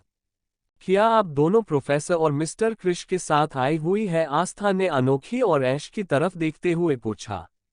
आस्था की बात पर ऐसा ना में जवाब दिया, जी नहीं, हम लोग कपूर इंडस्ट्रीज की तरफ से आए हुए हैं। आप लोग किसकी तरफ से आई हुई है शादी में? एक्चुअली यह मेरी बहन की शादी है, आस्था ने कहा, लीजा के बड़े भाई से लीजा की तरफ देखते हुए। अच्छा, तो आप मिस्टर गुप्ता की बेटी हैं? ऐश ने आस्था से कहा। हाँ, मैं उनकी छोटी बेटी हूँ आस्था गुप्ता, और मेरी बड़ी बहन की शादी है जिसका नाम है आरती गुप्ता। ओह, काफी अच्छे नाम है दोनों के। गुप्ता अंकल ने अपने बच्चों के नाम बहुत धार्मिक रखे हुए हैं, अनोखी ने मजाक में कहा। अनोखी की बात पर आस्था ने मुस्कुराते हुए कहा, हाँ ये बात तो है, लेकिन आप लोगों ने अपना नाम नहीं बताया। अनोखी आस्था के आगे हाथ करते हुए कहती है, हेलो माय नेम इज अनोखी लूथरा। आस्था ऐश की ओर रुख करती है तो ऐसे हाथ मिलाते हुए कहती, my name is Aishwarya Kapoor. Lisa, जो कि क्रिश को देखने में बिजी थी, वह आस्था के हिलाए जाने पर ऐश और अनोखी से खुद को इंट्रोड्यूस करती है। धीरे धीरे सभी नाश्ता करना स्टार्ट करते हैं। आकर्ष ऐश की प्लेट में कुछ ना कुछ रख रहा था जिसे आस्था ऑब्जर्व कर रही थी। वह आकर्ष की ओर देखकर कहती है, प्रोफेसर क्या आप मुझे वह सलाद पास करेंगे? आस्था की बात पर आकर्ष तिरछी नजर से उसे देख कहता है, मैं आस्था सलाद आपके पास ही रखा है, आप खुद उठा सकती हैं। आकर्ष के इस स्ट्रेट रिप्लाई से आस्था हल्का झेप जाती है और मुस्कुरा के कहती है, ओह हाँ मैंने देखा नहीं। ठीक उसी समय आकर्ष का फोन रिंग करता है तो वह सबको एक्सक्यूज करके वहां से उठकर निकल जाता है। आकर्ष के जाने से आस्था मायूस हो जाती है। आकर्ष के जाने के बाद आस्था ऐश्वर्या की तरह मुड़ती है और अपनी जलन को छुपाते हुए कहती है, आपको जिस तरह प्रोफेसर ट्रीट कर रहे हैं उसे देखकर लगता नहीं है कि आप प्रोफेसर से पहली बार मिल रही है। क्या आप प्रोफेसर राय को पहले से जानती हैं? ऐश्वर्या ऐश्वर्या जो कि अपना खाना खाने में बिजी थी, वह आस्था की बात पर कहती है, हाँ हम लोग पहले से एक दूसरे को जानते हैं, वो हमारे प्रोफेसर है और इससे ज्यादा हम लोग एक दूसरे को नहीं जानते हैं। ऐश्वर्या की बात पर आस्था मन में सोचती है, प्रोफेसर राय की स्टूडेंट तो मैं भी हूं, पर जो ट्रीटमेंट प्रोफेसर ने मुझे कभी नहीं दिया वह ऐश्वर्या को क्यों दे रहे हैं? क्या प्रोफेसर के मन में ऐश्वर्या को लेकर कोई फीलिंग है? पर यह कैसे हो सकता है? मुझे कुछ भी करके ऐश्वर्या को प्रोफेसर से दूर रखना होगा, वरना प्रोफेसर को अपना बनाने का मेरा ख्वाब ही रह जाएगा। आस्था मन में यही सब सोच रही थी जब लीजा की आवाज से उसका ध्यान भंग होता है। आस्था, संजय वहां से निकलने वाला है, शाम तक उनकी फ्लाइट यहां आ जाएगी, किसी को बोल देना एयरपोर्ट पिक करने चले जाएंगे। लीजा की बात सुन आस्था हाँ में सर हिलाती है। अनोखी आस्था से पूछती है कि आज से शादी का प्रोग्राम स्टार्ट है क्या? अनोखी की बात पर आस्था कहती है, नहीं कल से प्रोग्राम है, शाम को जीजू आ जाए उसके बाद ही सारा कुछ स्टार्ट होगा। अच्छा अभी लड़के वाले आए नहीं है मतलब? क्रिश अनोखी को लगातार घूर रहा था। अनोखी उसे फुल इग्नोर कर रही थी, पर कभी वह उसके हाथों को दबाता तो कहीं चिमटी कटता। ये सब चीज लीजा बहुत देर से ऑब्जर्व कर रही थी। वह क्रिश का अटेंशन पाना चाहती थी, पर क्रिश का पूरा ध्यान अनोखी के ऊपर था जिसे देखकर उसे गुस्सा आ रहा था। वह समझ गई थी कि क्रिश के मन में अनोखी को लेकर फीलिंग है। दोनों लड़कियां अपना नाश्ता करके अपने रूम की ओर चली जाती हैं। अब वहां पर क्रिश, लीजा और आस्था रह गए थे। आकर्ष तो पहले ही चला गया था। मिस्टर क्रिश, क्या आप अनोखी को पसंद करते हैं? लीजा ने कहा। लीजा ऐसे डायरेक्ट पूछे जाने पर क्रिस हल्का सा शक पका जाता है और कहता है कि आपको इससे मतलब क्या है मिस लीजा? लीजा क्रिश की बात में मुस्कुराते हुए कहती है, आपकी आंखों में अनोखी के लिए फीलिंग्स दिखती हैं, इसलिए मैंने पूछा। लीजा की बात पर क्रिश हल्की मुस्कान के साथ कहता है, आपको भी दिख गया, पर अफसोस जिसे मैं पसंद करता हूं उसे मेरी आंखों में प्यार ही नहीं दिखता। इसके साथ ही क्रिश उन दोनों को बाय करके चला जाता है। क्रिश की बात सुन लीजा अपना मन महसूस कर रह जाती है। लीजा और आस्था एक दूसरे को देख रही थी। आस्था लीजा की बात पर बोलती है, हमें इन दोनों लड़कियों को क्रिश और आकर्ष से दूर रखना पड़ेगा, क्योंकि जो मेरा है मैं उसे हरगिज किसी और के साथ बर्दाश्त नहीं कर सकती। इन 2 सालों में मैंने प्रोफेसर राय के बिना कैसे रही हूं यह मैं ही जानती हूं, लेकिन अब प्रोफेसर राय दोबारा मेरी लाइफ में आए हैं, इसलिए मैं उन्हें किसी और के साथ शेयर नहीं करूंगी। प्रोफेसर राय मेरे हैं, सिर्फ मेरे। आस्था की नज़रों में कुछ था जो कि आगे जाकर खतरनाक साबित होने वाला था। लीजा आस्था की बात पर तिरछी मुस्कुरा देती है, क्योंकि उसे पता था कि आस्था कितनी पागल है अपनी चीजों को लेकर। कांच की एक बड़ी सी विंडो के सामने एक ब्लैक सूट में खड़ा लड़का शहर की भीड़ भाड़ को देख रहा था। उस लड़के की हाइट 66 इंच थी। देखने में वह लड़का बहुत ही ज्यादा हैंडसम, हल्की बट उसके खूबसूरत चेहरे को सूट कर रही थी। उसने एक हैंडमेड सूट पहना हुआ था। उसके होठों पर एक सिगरेट थी जिसके कस लेते हुए वह खिड़की से बाहर लोगों को देख रहा था, जो कि उस ऊंची बिल्डिंग से एक कीड़े मकोड़े के समान दिख रहे थे। क्या खबर लाए हो? पूरे कमरे में उसकी भारी आवाज गूंज जाती है। उस लड़के के पीछे खड़ा उसका पीए जो कि घबराया हुआ था। क्या तुमने वह काम किया जिसे मैंने करने को कहा था? पीए डरते हुए कहता है, सर हमने उनका पता लगाने की बहुत कोशिश की पर ऐसा लग रहा है जैसे कि उनका नाम और निशान ही मिटा दिया गया है। पीए की बात सुनकर वह लड़का गुस्से में अपनी सिगरेट फेंक उसको पैरों तले दबाते हुए कहता है, कोई इंसान ऐसे कैसे गायब हो सकता है? क्या उससे आसमान निकल गया या जमीन खा गई?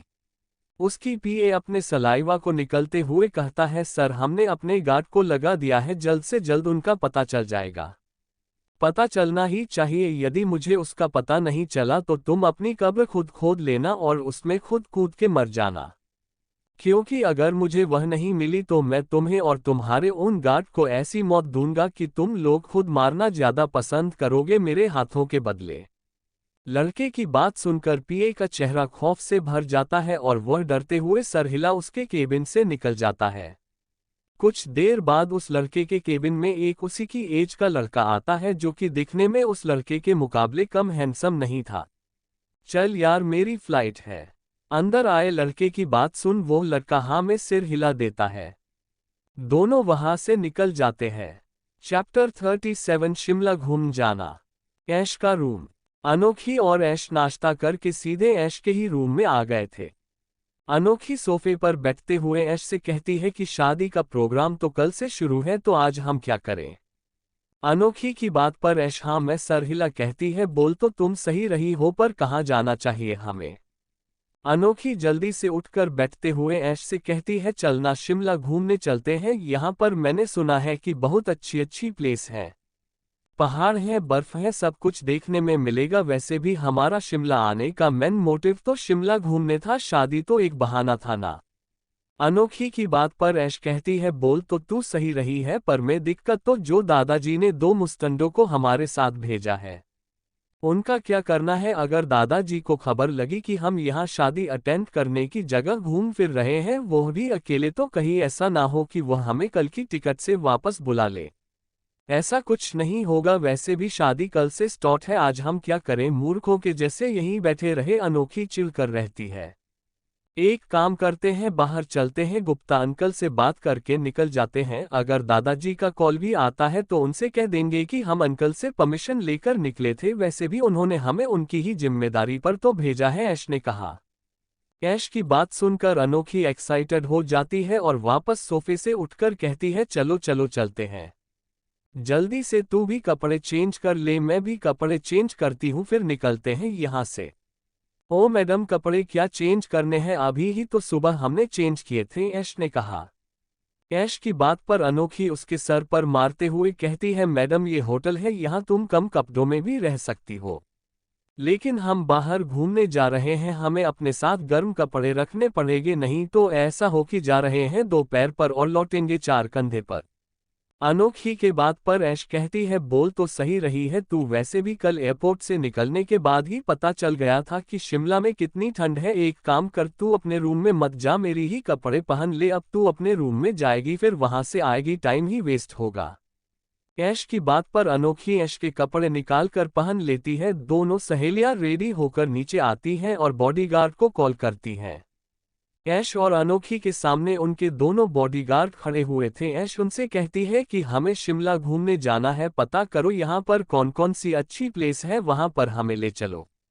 ऐश की बात पर बॉडीगार्ड कहता है, मैडम पहले हम मिस्टर कपूर से बात कर ले, उन्होंने कहीं भी बिना उनसे पूछे जाने को मना किया था। ऐश मन में मिस्टर कपूर के चमचे, फिर स्माइल के साथ, हमने मिस्टर गुप्ता से पहले ही पूछ लिया है, उन्होंने ही परमिशन दी है, और दादाजी ने वैसे ही मिस्टर गुप्ता की वजह से ही हमें यहाँ भेजा है, तो चुपचाप मैं जैसा बोल रही हूँ वैसा करो। ऐश की बात सुन बॉडीगार्ड हाँ मैं सिर हिला गाड़ी लेने निकल जाते हैं। पार्किंग। ऐश और अनोखी पार्किंग एरिया में कार का वेट कर रही थी जब उनके सामने एक कार आकर रुकती है। ऐश्वर्या जो कि कार को देख रही थी, उस कार का शीशा नीचे होता है तो उन्हें क्रिश और आकर्ष दिखते हैं। उन दोनों को देखकर उन्हें नाश्ते की टेबल का सीन याद आ जाता है और वह उन्हें घूर के देखकर इग्नोर कर देती है। क्रिस ऐश और अनोखी को देखकर कहता है, क्या बात है, घूमने जाना है? क्रिश की बात सुन ऐश और अनोखी चौंकते हुए एक दूसरे को देखते हैं। अनोखी धीरे से ऐश के कान में कहती है, इस चिलगोजे को कैसे पता चला कि हम घूमने जा रहे हैं? क्रिश जो कि अनोखी के बुदबुदाने को सुन रहा था, वह अपने कानों को उठा अनोखी की पूरी बात सुनने की कोशिश करता है। जब अनोखी देखती है कि क्रिश उनकी बातों को सुनने की कोशिश कर रहा है तो वह चुप हो जाती है। ऐश्वर्या अनोखी दोनों को इग्नोर कर देते हैं। थोड़ी देर बाद ऐश और अनोखी के बॉडीगार्ड आते हैं और उनसे कहते हैं, मैडम ये कार मिस्टर गुप्ता ने भेजी है, साहब लोग भी घूमने जा रहे हैं तो मिस्टर गुप्ता ने कहा है कि आप इन्हीं के साथ चले जाए, अकेले मत जाए। ऐश्वर्या और अनोखी बॉडीगार्ड की बात सुन कहते हैं, ऐसा कैसे हो सकता है, अंकल ने तो कहा था कि हम लोग घूमने जा सकते हैं, उन्होंने ये कब कहा कि इन्हीं के साथ जाना है? मैडम हम उनके पास गए थे कार के लिए तो उन्होंने कहा कि सारी कार्स अभी शादी में बिजी हैं और यही एक कार फ्री है जो कि इन लोगों ने पहले ही ले ली थी, तो सर ने कहा है कि इन्हीं के कार से आप चले जाएं। ऐश्वर्या अनोखी एक दूसरे को देखते हैं और कहती है, इनसे पीछा कभी नहीं छूटेगा। क्रिश हॉर्न बजाते हुए कहता है, अब चलना है कि नहीं कि हम लोग चले जाएं, आप लोग अपने रूम में ही सड़ते रहना। फिर आखिर मन मारकर ऐश अनोखी को खींचते हुए कार की ओर लाती है और पीछे के गेट खोल दोनों बैठ जाते हैं। दोनों के बैठते ही क्रिश कार को आगे बढ़ा देता है। कुछ देर पहले ऐश और अनोखी जब अपनी बॉडीगार्ड से बाहर जाने के लिए कह रही थी तब क्रिश ने उनकी बातें सुन ली थी। जब बॉडीगार्ड वहां से निकलकर मिस्टर गुप्ता से पार्किंग एरिया में खड़ी कार के बारे में पूछने जाते हैं तो आकर्ष और क्रिश उनके सामने आ जाते हैं। उन दोनों को बॉडीगार्ड बाखूबी जानते थे कि वह कौन है और यह भी क्या आर्यदीप कपूर और आदित्य रॉय दोनों कितने क्लोज फ्रेंड है। बॉडीगार्ड उनके सामने ग्रीट करते हैं, कहते हैं, जी सर। आकर्ष अपनी भारी आवाज में उनसे कहता है, क्या बोल रही थी वह दोनों? बॉडीगार्ड वैसे ही सिर नीचे की ओर रख उनसे कहते हैं कि वह दोनों शिमला घूमने जाना चाहती हैं और उन्होंने कार लाने के लिए कहा है। आकर्ष उन्हें कुछ कहता है, आकर्ष की बात पर वह लोग हाँ में सिर हिला वहां से चले जाते हैं। क्रिश जो कि आकर्ष को ही देख रहा था वो कहता है, क्या बात है ब्रो, तू तो मेरे से भी फास्ट निकला। अपना मुंह बंद कर और जल्दी जल्दी चल वरना वह किसी और के साथ निकल जाएंगे। यही सब सोचते हुए क्रिश मन ही मन मुस्कुरा रहा था। वह एक नज़र आकर्ष को देखता है और आगे जाकर गाड़ी रोक देता है। आकर्ष जो इस चीज के लिए रेडी था वह क्रिश देखते हुए कहता है, क्या हुआ तुझे? ब्रो मुझे चक्कर जैसा आ रहा है, तू कार ड्राइव कर, मैं पीछे बैठता हूँ। दोनों लड़कियां जो पहले से ही गुस्से में बैठी हुई थी क्रिश की बात सुन अनोखी चिढ़ते हुए कहती है कि पीछे हमारी गोद में बैठेगे क्या? क्या ऑलरेडी जगह है कम है, जब तुम्हारी तबीयत खराब थी तो क्या जरूरत थी तुम्हें आने की? हम लोग वैसे ही घूमने जा रहे हैं, तुमको कहाँ लेते हुए फिरेंगे? एक काम करो तुम वापस चले जाओ, मैं और ऐश घूम आते हैं। प्रोफेसर आप अपने फ्रेंड को लेकर वापस होटल चले जाए। अनोखी की बात पर क्रिश कहता है, ये जालिम औरत, मुझे अभी ही ऐसा लग रहा है मैं पहले ठीक था और वैसे भी नई जगह घूमने जाऊंगा तो ऑटोमेटिक ठीक हो जाऊंगा। अभी थोड़ा मुझे चक्कर से आ रहा है इसीलिए रेस्ट करना चाहता हूँ। तुम लोग क्या चाहते हो? मैं ड्राइव करते रहूंगा, सब लोगों को सीधे परलोक जाना है क्या? क्रिश ऐश की ओर देखते हुए कहता है, मैडम आप पैसेंजर सीट में आकर बैठ जाए, मैं पीछे चला जाता हूँ। ऐश क्रिश की बात पर एक बार अनोखी को देखते हैं और कहती है, अनोखी आगे चली जाएगी, आप पीछे बैठ जाए। क्रिश ऐश की ओर काका गेट खोलते हो खिसियानी हंसी हंसते हुए कहता है कि आप आगे बैठ जाए।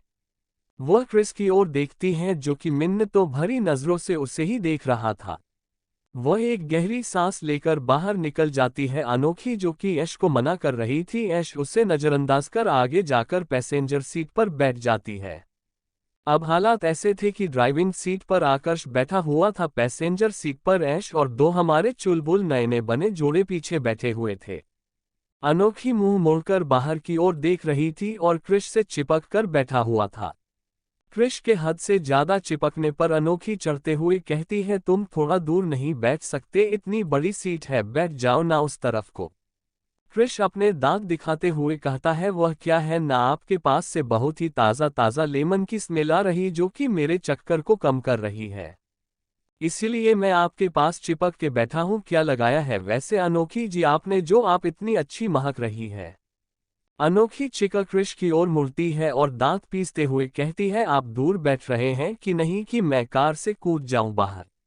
अनोखी की बात पर क्रिश उसका हाथ पकड़ते हुए कहता, मैं कूदने दूंगा ही नहीं, आप कूदेंगी तो आप मुझे लेकर साथ जाएंगी। उन दोनों की नोक-झोंक देख ऐश मुस्कुराने लगती है। मुस्कुराते हुए ही उसकी नज़र प्रोफेसर की ओर जाती है जो कि उसे ही देख रहे थे। ऐश स्माइल करना बंद कर बाहर की ओर देखने लगती है। कुछ देर बाद उसे फील होता है कि किसी ने उसका हाथ पकड़ा हुआ है।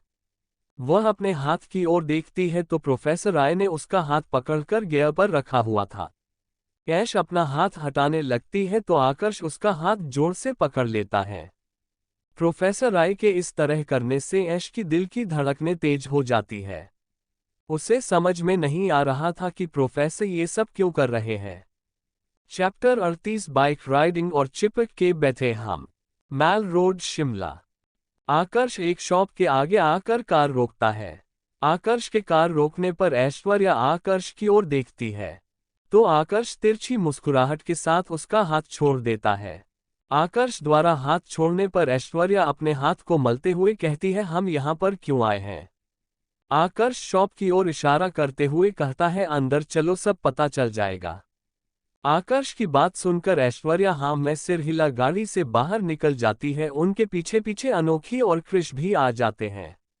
ऐश और अनोखी को समझ में नहीं आ रहा था कि शिमला घूमने निकालने के लिए यह व्हीकल की शॉप में आना क्यों जरूरी है, क्या गाड़ी खराब हो गई है। दोनों की सोच को विराम तब लगता है जब आकर्ष और क्रिश बाइक्स की ओर जाते हैं। अनोखी ऐश से कहती है, इन लोग बाइक्स की ओर क्यों जा रहे हैं, कार तो है ना हमारे पास, तो बाइक्स की क्या जरूरत है। ऐश लंबी सांस लेते हुए कहती है, पता नहीं। आकर्ष इशारे से ऐश्वर्या को बुलाता है। ऐश्वर्या उसकी तरफ चली जाती है। ठीक अनोखी भी क्रिश की ओर आ जाती है। आकर्ष ऐश्वर्या का हाथ पकड़कर उसे अपनी तरफ करता और कहता है, इनमें से कोई एक बाइक चूज करो। आकर्ष के ऐसा टची होने पर ऐश्वर्या थोड़ा सहम जाती है क्योंकि कभी भी आकर्ष उससे ऐसा टची नहीं हुआ था।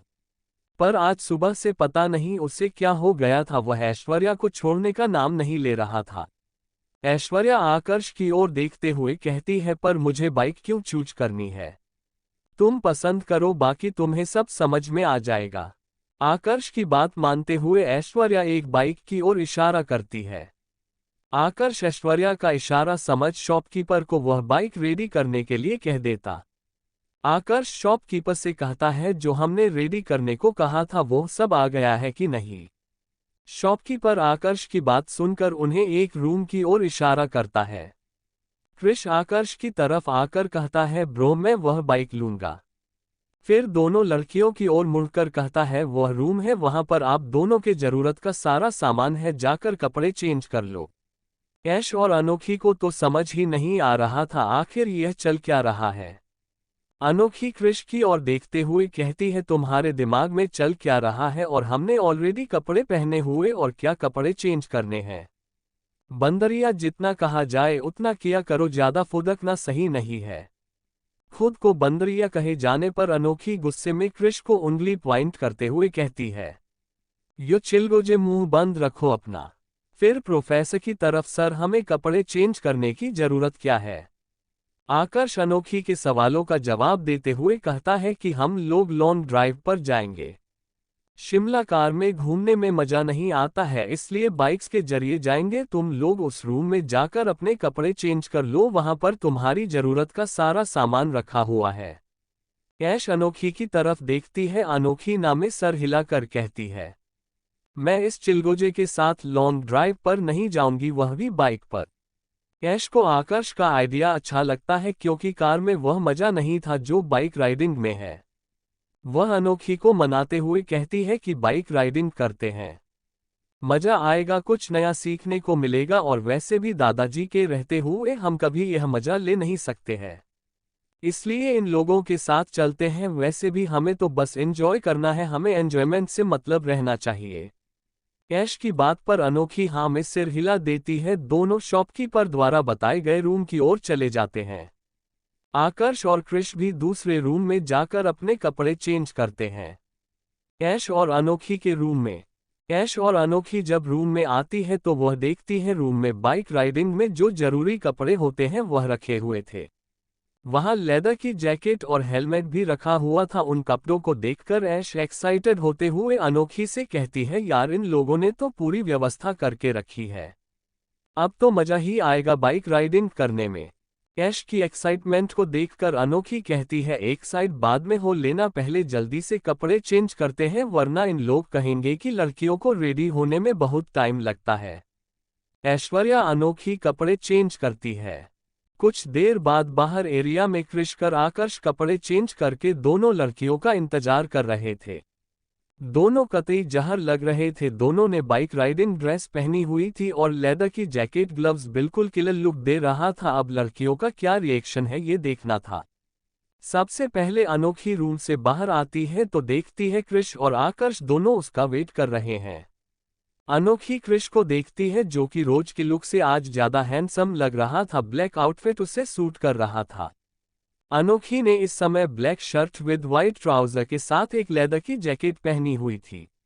अनोखी की जो टी शर्ट थी वह क्रॉप थी जिसमें उसकी पतली कमर क्लियरली विजिबल हो रही थी, जिसे देखकर हमारे कृष बाबू की धड़कने ट्रेन की स्पीड से तेज भागने लगती है। वह अनोखी के इस रूप में देखकर पागल हुआ जा रहा था।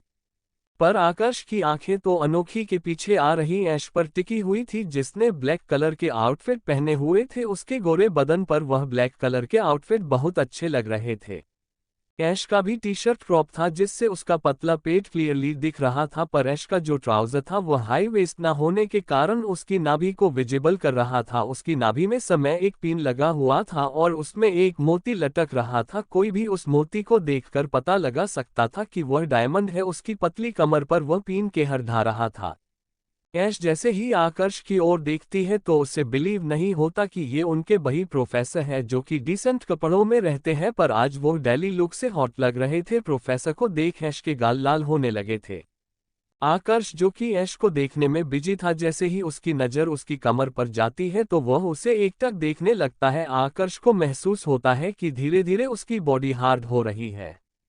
आकर्ष जो कि ऐश को देखने में बिजी था, अपनी बॉडी को हार्ड होता हुआ महसूस कर वह पीछे घूम जाता है। वह नहीं चाहता था कि कोई भी उसको इस हालत में देखे।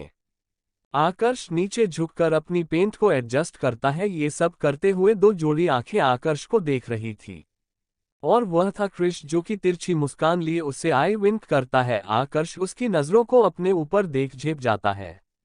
उसके सिर पर एक टिपली मार कहता है, मुझे देखने से ज्यादा अनोखी की तरफ इशारा कर वहां नजर रख जहां तुझे रखनी चाहिए। इसके साथ ही आकर्ष ऐश का हाथ पकड़ अपनी बाइक की ओर ले जाने लगता है। आकर्ष ऐश को हेलमेट देता है और खुद बाइक में बैठ ऐश को पीछे बैठने का इशारा करता है। आकर्ष का इशारा समझ ऐश आकर्ष के पीछे बैठ जाती है। ऐश बैठने के बाद आकर्ष बाइक को स्टार्ट करता है, पर ऐश आकर्ष से एक डिस्टेंस मेंटेन करके बैठी हुई थी जो कि आकाश को पसंद नहीं आ रहा था। वह एकदम से बाइक स्टार्ट कर ब्रेक मारता है जिससे ऐश की पोजीशन शिफ्ट हो जाती है और वह आकर्ष चिपक जाती है। आकर्ष के चिपकते ही ऐश की बॉडी में गूसेबम्प्स आ जाते हैं। ठीक कुछ ऐसा ही हाल आकर्ष का था। ऐश के खिसकने से उसके उभार आकर्ष को अपनी पीठ पर फील हुए थे जो कि काफी था। उसकी बॉडी को वापस से हार्ड करने के लिए ऐश वापस से पीछे होने लगती है तो आकर्ष सिर पीछे कर उसके कान में कहता है कि अगर तुम्हें गिरना नहीं है तो अच्छे से पकड़ कर बैठो। आकर्ष ऐश के दोनों हाथों को अपनी कमर में रख बाइक को आगे बढ़ा देता है। अब बच गए थे हमारे दूसरे कपल। क्रिश जो कि ऐश और आकर्ष को जाते हुए देख रहा था। वह अनोखी की तरफ इशारा करते हुए कहता है, तुम वह गलती मत करना जो तुम्हारी फ्रेंड कर रही थी, इसलिए अभी कह दे रहा हूं चुपचाप मुझे अच्छे से पकड़ कर बैठना। ऐसा लगना नहीं चाहिए कि हम दोनों अलग अलग हैं, बिल्कुल चिपकी हुई रहना मेरे से। क्रिश की बात पर अनोखी आंखें तरेरते हुए कहती है, अपना ना ये बकलोल मुंह बंद करके रखो वरना अकेले जाना, मैं अपने लिए दूसरी बाइक ले लूंगी। अनोखी की बात पर क्रिश जोर जोर से हंसते हुए कहता है, बाइक चलाने की परमिशन ली है उनकी, कहीं ऐसा ना हो कि तुम बाइक चलाने के चक्कर में बाइक चोरी करते हुए ना पकड़ी जाओ। जो बाइक हमने ली है वो इन लोगों ने टेम्पररी परमिशन देकर दी है हमें, तब जाकर ये दो बाइक्स मिली है, इसलिए जैसा बोल रहा हूं वैसा करो, अच्छे से बैठना। क्रिश की बात पर अनोखी आंखें रोल करते हुए कहती है, वॉटेवर्स तुम बाइक चलाओगे कि मैं चलाऊंगी। ओह झांसी की रानी चुपचाप पीछे बैठना। बाइक मैं चलाऊंगा इसमें कहने की क्या बात है और बाइक स्टार्ट करता है। अनोखी उसके पीछे बैठ जाती है जैसे कि कृष्ण ने कहा था। उसने अनोखी के हाथ पकड़कर अपनी कमर पर रख लिए थे और तेजी से बाइक राइडिंग करने लगता है। अनोखी तो क्रिश के इतना तेज बाइक चलाने से ही उससे ज्यादा चिपक के बैठ गई थी क्योंकि उसे डर लगने लगा था। अनोखी के चिपकने पर क्रिश के चेहरे पर मुस्कुराहट आ जाती है। चैप्टर 39 भीगी भीगी रेटोनमी। ऐश और आकर्ष क्रिश लोगों से आगे आ चुके थे, या ये कह सकते हैं कि क्रिश को पता था उसे क्या करना है। ऐश और आकर्ष की डायरेक्शन के अपोजिट साइड उसने अपनी बाइक घुमा ली थी। ऐश, प्रोफेसर हम तो बहुत आगे आ चुके हैं। क्रिश और अनोखी हमें दूर दूर तक नहीं देख रहे हैं। ऐश की बात पर आकर्ष आगे बाइक रोकते हुए कहता है वो लोग अपना क्वालिटी टाइम स्पेंड करने गए हैं मिस कपूर और हम अपना जा रहे हैं। आकर्ष की बात को सुनकर ऐश को शौक लगता है कि हमारा क्वालिटी टाइम का मतलब क्या है और हम दोनों अकेले कैसे जा सकते हैं। वह कुछ बोलने वाली थी कि आकर्ष की आवाज सुनकर चुप हो गई। क्या अब आप चुप रहेंगी जिससे मैं ड्राइव कर सकूं कि आपको बार बार बीच बीच में बाइक रुक कर हर चीज बतानी पड़ेगी? आप यहाँ एंजॉय करने आए हैं या शिकायत करने? आकर्ष की बात पर ऐश कुछ नहीं कहती है। ऐसे ही दोनों लॉन्ग ड्राइव का मजा ले रहे थे पर अचानक ही उन्हें बादल के गरजने की आवाज सुनाई देती है। ऐश आकर्ष से कहती है कि यहाँ बारिश होने वाली है, हम भीग जाएंगे, कहीं शेल्टर के पास रुकिए जहाँ हम भीगने से बच जाए। ऐश की बात पर आकर्ष हाँ में सिर हिला देता है क्योंकि जहां पर वह थे वह पूरा जंगली इलाका था, आसपास कोई शेल्टर नहीं था। इसलिए वह अपनी बाइक तेजी से आगे बढ़ाने लगता है पर इसी बीच बारिश स्टार्ट हो जाती है। दोनों ऑलमोस्ट भीग गए थे। सामने एक उन्हें छोटा सा झोपड़ा दिखता है। आकर्ष वहां पर गाड़ी रोक देता है। बारिश तेज होने के कारण आकर्ष ने ऐश का हाथ कसकर पकड़ा हुआ था जैसे कि वह उसे छोड़ना ही नहीं चाहता हो और ऐश भी आकर्ष को इस तरह खुद की इतनी केयर करता देख खुश हो रही थी। जब उन लोग उस घर के नजदीक आते हैं तो देखते हैं वहां पर कोई नहीं था। एक झोपड़ी नुमा घर था जिसमें नीचे घास फैली हुई थी, शायद वहां पहले कोई रहता था पर अब वह लोग वहां से निकल चुके थे। आकर्ष ऐश को वहीं पर पड़े टूटे से पटिए पर बैठा देता है। बारिश और तेज हो गई थी। बारिश को देखते हुए आकर्ष मन ही मन सोचता है कि अब हम लोग कैसे लौटेंगे। बारिश देखकर लग नहीं रहा है कि जल्दी रुक जाएगी। आकर्ष एक नज़र ऐश को देखता है जो कि ठंड से कांपने लगी थी। आकर्ष उसे गौर से देखता है तो उसके कपड़े भीग चुके थे। जो उसका क्रॉप टॉप था उसके शरीर से चिपका हुआ था और पानी की बूंदें उसके गले से होते हुए सीने की ओर जा रही थी। ऐश को ऐसे देखकर आकर्ष को अपना गला सूखता हुआ महसूस होता है। वह अपनी नजरें ऐश से हटा लेता है। आकर्ष यहाँ वहाँ देखता है तो उसे कोने में कुछ लकड़ियां मिलती हैं। लकड़ियों को इकट्ठा कर वहां पर एक टूटे हुए चूल्हे पर जाकर लगा देता है और माचिस ढूंढने लगता है। उसे वही कचरे में एक पुराना माचिस का डब्बा दिखता है। वह उसे निकाल सबसे पहले आग लगाता है जिससे ऐश को थोड़ी गर्मी मिल सके। आकर्ष को आग जलाते देख ऐश अपने कांपते हाथों को आपस में रगड़ने लगती है। ठंड के कारण उसका चेहरा हल्का हल्का सफेद पड़ गया था और होंठ थरथरा रहे थे। आकर्ष फाइनली आग जला लेता है। ऐश अपनी जगह उठकर आकर्ष की ओर आने लगती है। आकर्ष जैसे ही ऐश को बुलाने के लिए पीछे मुड़ता है तो अपने पीछे ऐश को खड़ा देख एकदम चौंक जाता है क्योंकि इतने पास होने से दोनों टकराते टकराते बचे थे।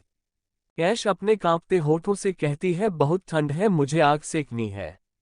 आकर्ष उसकी बात पर वह आग के सामने बिठा देता है। कुछ देर ऐश आगे के सामने बैठी रहती है पर उसका कांपना कम नहीं हुआ था। आकर्ष जो इतनी देर से ऐश को देख रहा था वह देखता है कि ऐश के पूरे कपड़े भीगे हुए हैं जिसके कारण उसकी ठंड कम नहीं हो रही थी। आकर्ष यहाँ वहां नजर दौड़ाता है तो उसे वहां पर कुछ पुराने कपड़े टंगे हुए दिखते हैं। आकर्ष तुम अपने कपड़े चेंज कर लो वरना तुम्हें ठंड लग जाएगी, इन गीले कपड़ों में तुम्हें और ठंड लग रही है। आकाश की बात सुनकर ऐश कहती है कि यहाँ पर कपड़े कहाँ मिलेंगे। आकर्ष उसे वहां देखने को कहता है जहां पर कुछ कपड़े रखे हुए थे। ऐश आकर्ष का इशारा समझ उस तरफ देखती है तो झोपड़ी के एक किनारे पर कुछ साड़ियां टंगी हुई हैं। उनमें से वह एक वाइट कलर की साड़ी उठाती है और आकर्ष से कहती है पर मैं कपड़े कहाँ चेंज करूंगी, मैं बाहर चला जाता हूँ, तुम कपड़े चेंज कर लो। इतनी बारिश में आकर्ष को बाहर जाता देख ऐश उसे रोकते हुए कहती है, पर प्रोफेसर आप भीग जाएंगे, आप उस साइड मूव कर लीजिए, जब मैं आपको घूमने के लिए कहूं तब आप घूम जाएगा। मैं यहीं पर कपड़े चेंज कर लेती हूँ। ये सब ऐश अपने होठों को काटते हुए कह रही थी। आकर्ष आग की साइड मुंह करके बैठ जाता है, पर उसे ऐश के धीरे धीरे कपड़े उतारने की आवाज आ रही थी, जिससे उसका गला सूख रहा था। उसका मन कर रहा था कि वह उसको एक बार पलट कर देख ले। इन सब ख्यालों को झटक अपना ध्यान भटकाने के लिए अपना मोबाइल लेता है और उसमें एफएम चालू कर देता है। एफएम। हेलो दोस्तों, आपका स्वागत है माय एफएम ट्यून पर। आज का मौसम देखते हुए बारिश में और कुछ हमारे दर्शक जिनका मूड रोमांटिक हुआ है, उनकी रिक्वेस्ट पर एक सॉन्ग प्रस्तुत है। गौर से सुनिएगा, आपके दिल की धड़कनें बढ़ा देगा। भीगी भीगी रातों में, मीठी मीठी बातों में, ऐसी बरसातों में कैसा लगता है। हाँ, इस सॉन्ग के शुरू होते ही ऐश, जिसने एक सफेद कलर की बिल्कुल राम तेरी गंगा मैली हो गई में मंदाकिनी ने पहनी थी, झरने के नीचे साड़ी को पहना हुआ था, वह आकर्ष के सामने आ जाती है। ऐश को ऐसे हॉट लुक में देखकर ऊपर से उसकी कमर का वो पिन जिसे आकर्ष सुबह से किस करना चाहता था, वो और भी सेक्सी लग रहा था। आकर्ष ऐश को देखकर मदहोश हो रहा था। ऐसा लगता है तुम बन के बादल मेरे बदन को भिगो के मुझे छेड़ रहे हो छेड़ रहे हो। ऐसा लगता है तुम बन के बादल मेरे बदन को भिगो के मुझे छेड़ रहे हो छेड़ रहे हो। ऐश, जिसने की पहली बार साड़ी पहनी हुई थी, वह खुद में सिमटी हुई खड़ी थी और आकर्ष की ओर अपने लिप्स बाइट करते हुए देख रही थी, और वहीं आकर्ष को मदहोश नजरों से खुद को देखता देख उसकी आंखों में देखने लगती है। आकर्ष अपनी जगह से उठता है और ऐश के पास चला जाता है। आकर्ष को खुद के पास आता देख ऐश धीरे धीरे पीछे जाने लगती है। आकाश बिल्कुल उसके सामने खड़ा हो जाता है। उन दोनों के बीच बिल्कुल भी गैप नहीं था। आज आकर्ष को अपनी तरफ कुछ अलग ही नजरों से देखते देख ऐश खुद भी मदहोश हो रही थी। ऊपर से बारिश और यह गाना माहौल को और रोमांटिक बना रहा था। अंबर खेले होली ओई माँ भीगी मोरी चोली, हमजोली हमजोली। अंबर खेले होली ओई माँ भीगी मोरी चोली, हमजोली हमजोली। आकर्ष झुककर उसके गले में टपकी हुई बारिश की बूंद को अपने होठों से शक करने लगता है। अपने गले पर आकर्ष के होठों को महसूस कर ऐश कसकर आकर्ष की शर्ट पकड़ लेती है और खुद ही अपना गला टेढ़ा करती है, जिससे कि आकर्ष को जगह मिल सके। आज ऐश खुद बहक रही थी। धीरे धीरे आकर्ष उसके गले को शक करते हुआ उसके सीने से नीचे आ उसके पेट को किस करने लगता है। ऐश की नाभि में पिन वाली जगह पर बाइट करता है। आकर्ष के बाइट करने पर ऐश की मनमोहक सिसकी निकल जाती है, जो कि आकर्ष को और हार्ड कर देती है। वो बाइट वाली जगह पर लिक करता है और पेट पर बहुत सारे किस और बाइट करता है। आकर्ष के हर बाइट पर ऐश उत्तेजना के साथ अपने मुंह से मौन करने लगती है। उसकी आहें को सुनकर आकर्ष और उत्तेजित हो रहा था। वह अपनी जगह से उठ ऐश को दीवार से सटाकर अपने होठों को ऐश के होठों से जोड़ देता है और उसे किस करने लगता है। आकर्ष के सडन रिएक्शन पर ऐश आकर्ष के कंधों को पकड़ लेती है। धीरे धीरे वह भी किस में इन्वॉल्व होने लगती है। उसके हाथ आकर्ष के बालों को सहला रहे थे। ऐश के इन्वॉल्वमेंट को महसूस कर आकर्ष और गहराई से ऐश को किस करने लगता है। आज पहली बार ऐश ने उसके किस का रिप्लाई दिया था। वह ऐश को कमर को कसकर पकड़ता है और खुद से चिपका उसे डीपली किस करने लगता है। हो पानी के इस रेले में, सावन के इस मेले में, छत पे अकेले में कैसा लगता है। आकर्ष ऐश किस करते हुए ही ऐश को अपनी गोद में उठा लेता है। ऐश अपने दोनों पैरों को आकर्ष की कमर में लपेट लेती है।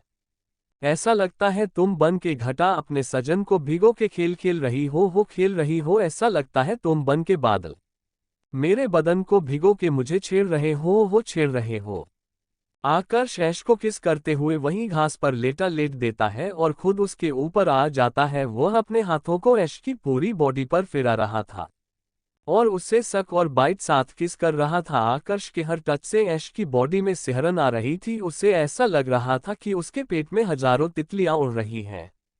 बरखा से बचा लून तुझे सीने से लगा लून, आ छुपा लून। बरखा से बचा लून तुझे सीने से लगा लून, आ छुपा लून।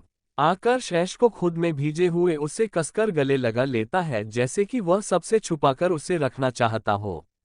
वह उसके लिप्स को छोड़ और उसकी गर्दन पर किस करने लगता है। गर्दन पर किस और बाइट के निशान छोड़ने लगता है। हर बाइट के साथ ऐश की मनमोहक आह सुन के वह और उत्तेजित हो रहा था। दिल ने पुकारा, देखो रुत का इशारा देखो। उफ, ये नज़ारा देखो कैसा लगता है, बोलो। ऐश को देखते हुए ही वो आपकी तो शर्त उतार देता है। ऐश आकर्ष की बॉडी को देख उसके सीने में हाथ फेरने लगती है। ऐश के हाथ को अपनी बॉडी में फील कर आकर्ष अपने हाथों की मठिया कस लेता है। ऐसा लगता है कुछ हो जाएगा। मस्त पवन के ये झोंके सया देख रहे हो देख रहे हो। ऐसा लगता है तुम बन के बादल मेरे बदन को भिगो के मुझे छेड़ रहे हो छेड़ रहे हो।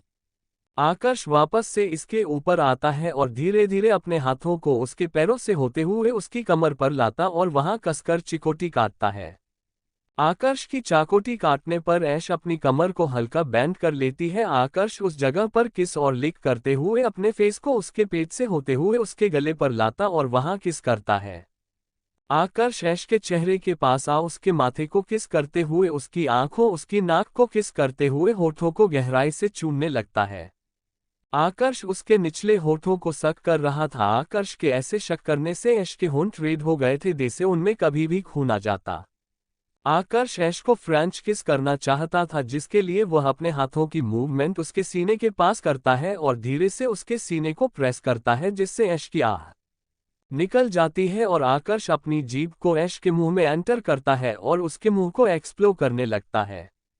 अपने सीने पर आकर्ष के हाथ को फील कर ऐश जल्दी से उसके हाथ पर अपने हाथ रख देती है, पर आकर्ष अपनी मूवमेंट को बंद नहीं करता है, जिससे ऐश के गाल लाल हो रहे थे। वो एक्साइटमेंट में आकर्ष के कंधों को नोचने लगती है। चैप्टर 40 हल्दी और कोई आया है।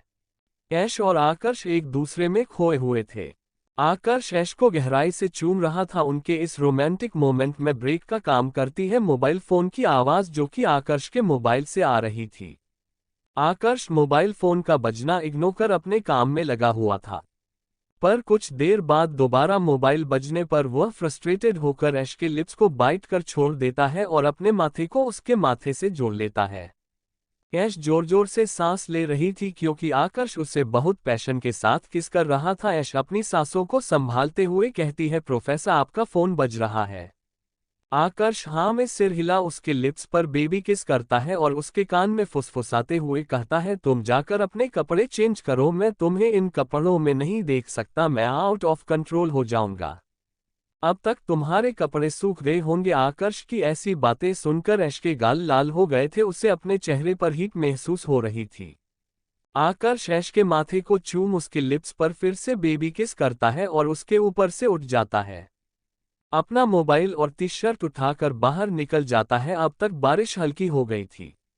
आकर्ष के जाने के बाद ऐश अपने हाथों को फेस पर रख लेती है। उसे बहुत शर्म आ रही थी क्योंकि अभी उन दोनों ने जो मोमेंट शेयर किए थे, यह उसकी लाइफ के फर्स्ट मोमेंट्स थे। वह अभी भी आकर्ष के टच को अपनी बॉडी पर फील कर पा रही थी। वह अपनी जगह से उठती है और अपने कपड़ों को वापस पहनने लगती है। आकर्ष अपना मोबाइल देखता है जिसमें क्रिश का कॉल आ रहा था। वह मोबाइल रिसीव करता है तो सामने से क्रिश उसे बताता है कि वह लोग कार लेकर आ रहे हैं। उन लोगों ने बाइक के जीपीएस से उनको ढूंढ लिया है, किसी भी वक्त उनकी लोकेशन पर वो लोग पहुंच जाएंगे। आकर्ष उसकी बात सुन हाँ कहता है कि हम लोग यही हैं, आ जाओ तुम लोग। कुछ ही देर बाद क्रिश और अनोखी की कार उस झोपड़ी के पास आकर रुकती है। क्रिश छाता लेकर बाहर आता है। अनोखी भी बाहर आना चाहती थी पर क्रिश ने उसे भीगने से मना कर दिया था। क्रिश 2 छाते लेकर आकर्ष और ऐश को दे देता है। दोनों कार में आकर बैठ जाते हैं। ऐश जैसे ही कार में आती है, अनोखी उसे गले से लगा लेती है। कुछ देर बाद उनकी कार आगे बढ़ जाती है। ऐश आकर्ष की ओर बिल्कुल भी नहीं देख रही थी। उसे बहुत शर्म आ रही थी, जिसके कारण उसका चेहरा वापस से लाल पड़ने लगता है। ऐश का चेहरा लाल देख अनोखी उसके फेस पर हाथ रख कहती है, तुझे बहुत ठंड लग रही है, देख तेरा चेहरा कितना लाल हुआ पड़ा है। अनोखी की बात सुन ऐश को समझ नहीं आ रहा था कि वो क्या बोले। चुपचाप वो हाँ में सिर हिला देती है। कुछ ही देर बाद सभी लोग वापस रॉयल होटल आ जाते हैं। ऐश गाड़ी से तुरंत उतरकर अनोखी का हाथ पकड़ अपने रूम की ओर चली जाती है। आकर्ष बखूबी जानता था कि ऐश ऐसा बिहेव क्यों कर रही है। ऐश को देखकर आकर्ष के होठों पर एक न दिखने वाली स्माइल आ जाती है। दोनों लड़कियों को ऐसे जाता देख क्रिश आकर्ष की ओर देखते हुए कहता है, इन्हें क्या हुआ? आकर्ष क्रिश की बात पर कुछ नहीं कहता, लेकिन आकर्ष के चेहरे की मुस्कान देख क्रिश उसे कहता है कि तुमने कुछ ऐसा किया है जिसे मुझे जानना चाहिए। क्रिश की बात सुनकर आकर्ष अपनी आईब्रो ऊपर कर उसे देखता है। आकर्ष के ऐसे देखने पर क्रिश उससे पूछता है, क्या है जो पूछ रहा हूं वह बता। और तुझे ऐसा क्यों लगता है कि तुझे मुझसे रिलेटेड सारी चीज जानना जरूरी है? ऑफ कोर्स जरूरी है ब्रो, मैं तेरा बड़ी हूं, मैं तुझे अपनी हर बात शेयर करता हूं, और अगर तेरे और ऐश के बीच कुछ ऐसा हुआ है जिसको जानकर मुझे खुशी होगी तो मैं जानना जरूर चाहूंगा। क्रिश के ऐसे बोलने पर आकर्ष मुस्कुराते हुए उसके सिर पर टिप्पणी मारता है और कहता है, कल से शादी के कार्यक्रम शुरू हो रहे हैं, इसलिए जल्दी सो जाना। उसके साथ ही आकर्ष वहां से चला जाता है। पार्किंग में केवल क्रिश बचा था और वह आकर्ष को जाते हुए देख रहा था। वह मुस्कुराते हुए कहता है, कुछ तो हुआ है इन दोनों के बीच, तभी मेरा दोस्त इतना खुश है और मुझे ये पता लगाना पड़ेगा वरना मेरे पेट में खलबली मच जाएगी। इसके साथ ही वह सीटी बजाते हुए अपने रूम की ओर बढ़ जाता है। ऐश अपने रूम में आ गई थी और अनोखी अपने रूम में चली गई थी। रात काफी हो जाने के कारण होटल खाली ही था और उन लोगों को इतनी रात में आते हुए ओनली होटल स्टाफ के अलावा किसी ने नहीं देखा। ऐश सबसे पहले बाथरूम में जाकर शॉवर लेती है। वो हॉट शॉवर के नीचे खड़ी थी, उसके दिमाग में अभी भी कुछ देर पहले जो कुछ हुआ वही चल रहा था। ऐश के हाथ अपने आप ही अपने लिप्स गले पर जा रहे थे, उसे उनमें अभी भी आकर्ष का टच महसूस हो रहा था। कुछ देर बाद शॉवर लेकर ऐश अपनी बॉडी पर टॉवल रेप करके बाथरूम से बाहर आती है और अपने नाइटवेयर पहनती है। आईने के सामने खड़े हो अपने बालों को सुखाने के बाद अपना नाइट रूटीन फॉलो करती है और अपने बेड में चली जाती है। रात काफी हो गई थी जिसके कारण उसे नींद आ रही थी, ऊपर से आज इतना थका देने वाला दिन गुजरा था। कुछ ही देर बाद वो गहरी नींद में सो जाती है। आकर्ष अपने रूम में ऐश के बारे में सोच रहा था। उसे आज पहली बार ऐश के साथ अपना क्वालिटी टाइम स्पेंड कर अच्छा लग रहा था। आकर्ष जानता था कि अपने रिश्ते में उसे धीरे धीरे ही आगे बढ़ना है और सबसे बड़ी बात, उसे ऐश को अपने और उसके रिश्ते के बारे में बताना था। वो नहीं चाहता था कि उन दोनों का रिश्ता ज्यादा दिन तक छुपा रहे, वह जल्द से जल्द ऐश को इस बारे में बता देना चाहता था। फ्रेश होने के बाद आकर्ष बिस्तर पर लेट जाता है और ऐश के बारे में सोचते हुए गहरी नींद में चला जाता है। आज दोनों जोड़े ने अपने अपने पार्टनर के साथ क्वालिटी टाइम स्पेंड किया था, जिसके बारे में सोचते हुए चारों गहरी नींद में चले जाते हैं। कल से हल्दी का कार्यक्रम स्टार्ट होने वाला था। दूसरी तरफ सुबह के 3 बजे के करीब शिमला एयरपोर्ट पर एक प्लेन लैंड होता है जिसमें 2 हैंडसम लड़के अपने कुछ बॉडीगार्ड्स के साथ नीचे उतरते हैं। कुछ उनके आगे चल रहे थे और कुछ उनके पीछे। उनमें से एक लड़का जो दूसरे वाले लड़के से ज्यादा हैंडसम था, उसने ब्लैक कलर का लॉन्ग कोट पहना हुआ था और उसका चेहरा गंभीर था।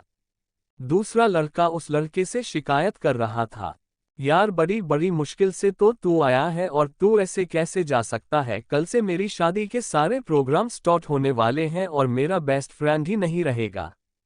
संजय, तुम जानते हो मैं यहाँ सिर्फ तुम्हारी शादी अटेंड करने ही आया हूँ, पर तुम्हारे सामने ही कॉल आया था और मुझे वहाँ पहुँचना जरूरी है वरना मैं रुक जाता। यार बड़ी, मैं कुछ नहीं जानता हूँ, मुझे अपनी शादी के हर फंक्शन में तू मौजूद चाहिए। देख, तू ज्यादा टेंशन मत ले, तू सारे फंक्शन अच्छे से अटेंड कर, मैं तेरी शादी के दिन पक्का आ जाऊंगा। मैं जल्द से जल्द उस काम को फिनिश कर दूंगा। पर बड़ी, तुझे अभी क्यों जाना है? तू बाद में भी तो जा सकता है ना वहां। संजय, तू समझ नहीं रहा है, दादा साहब ने मुझे अभी बुलाया है। पता नहीं उन्हें किसने खबर दे दी कि मैं इंडिया आया हुआ हूं। मुझे लगता है उन्होंने अपने आदमियों को मेरे पीछे लगाया हुआ है। कितना भी मैं उनको अवॉइड करने की कोशिश करूं पर वह मुझे ढूंढ ही लेते हैं।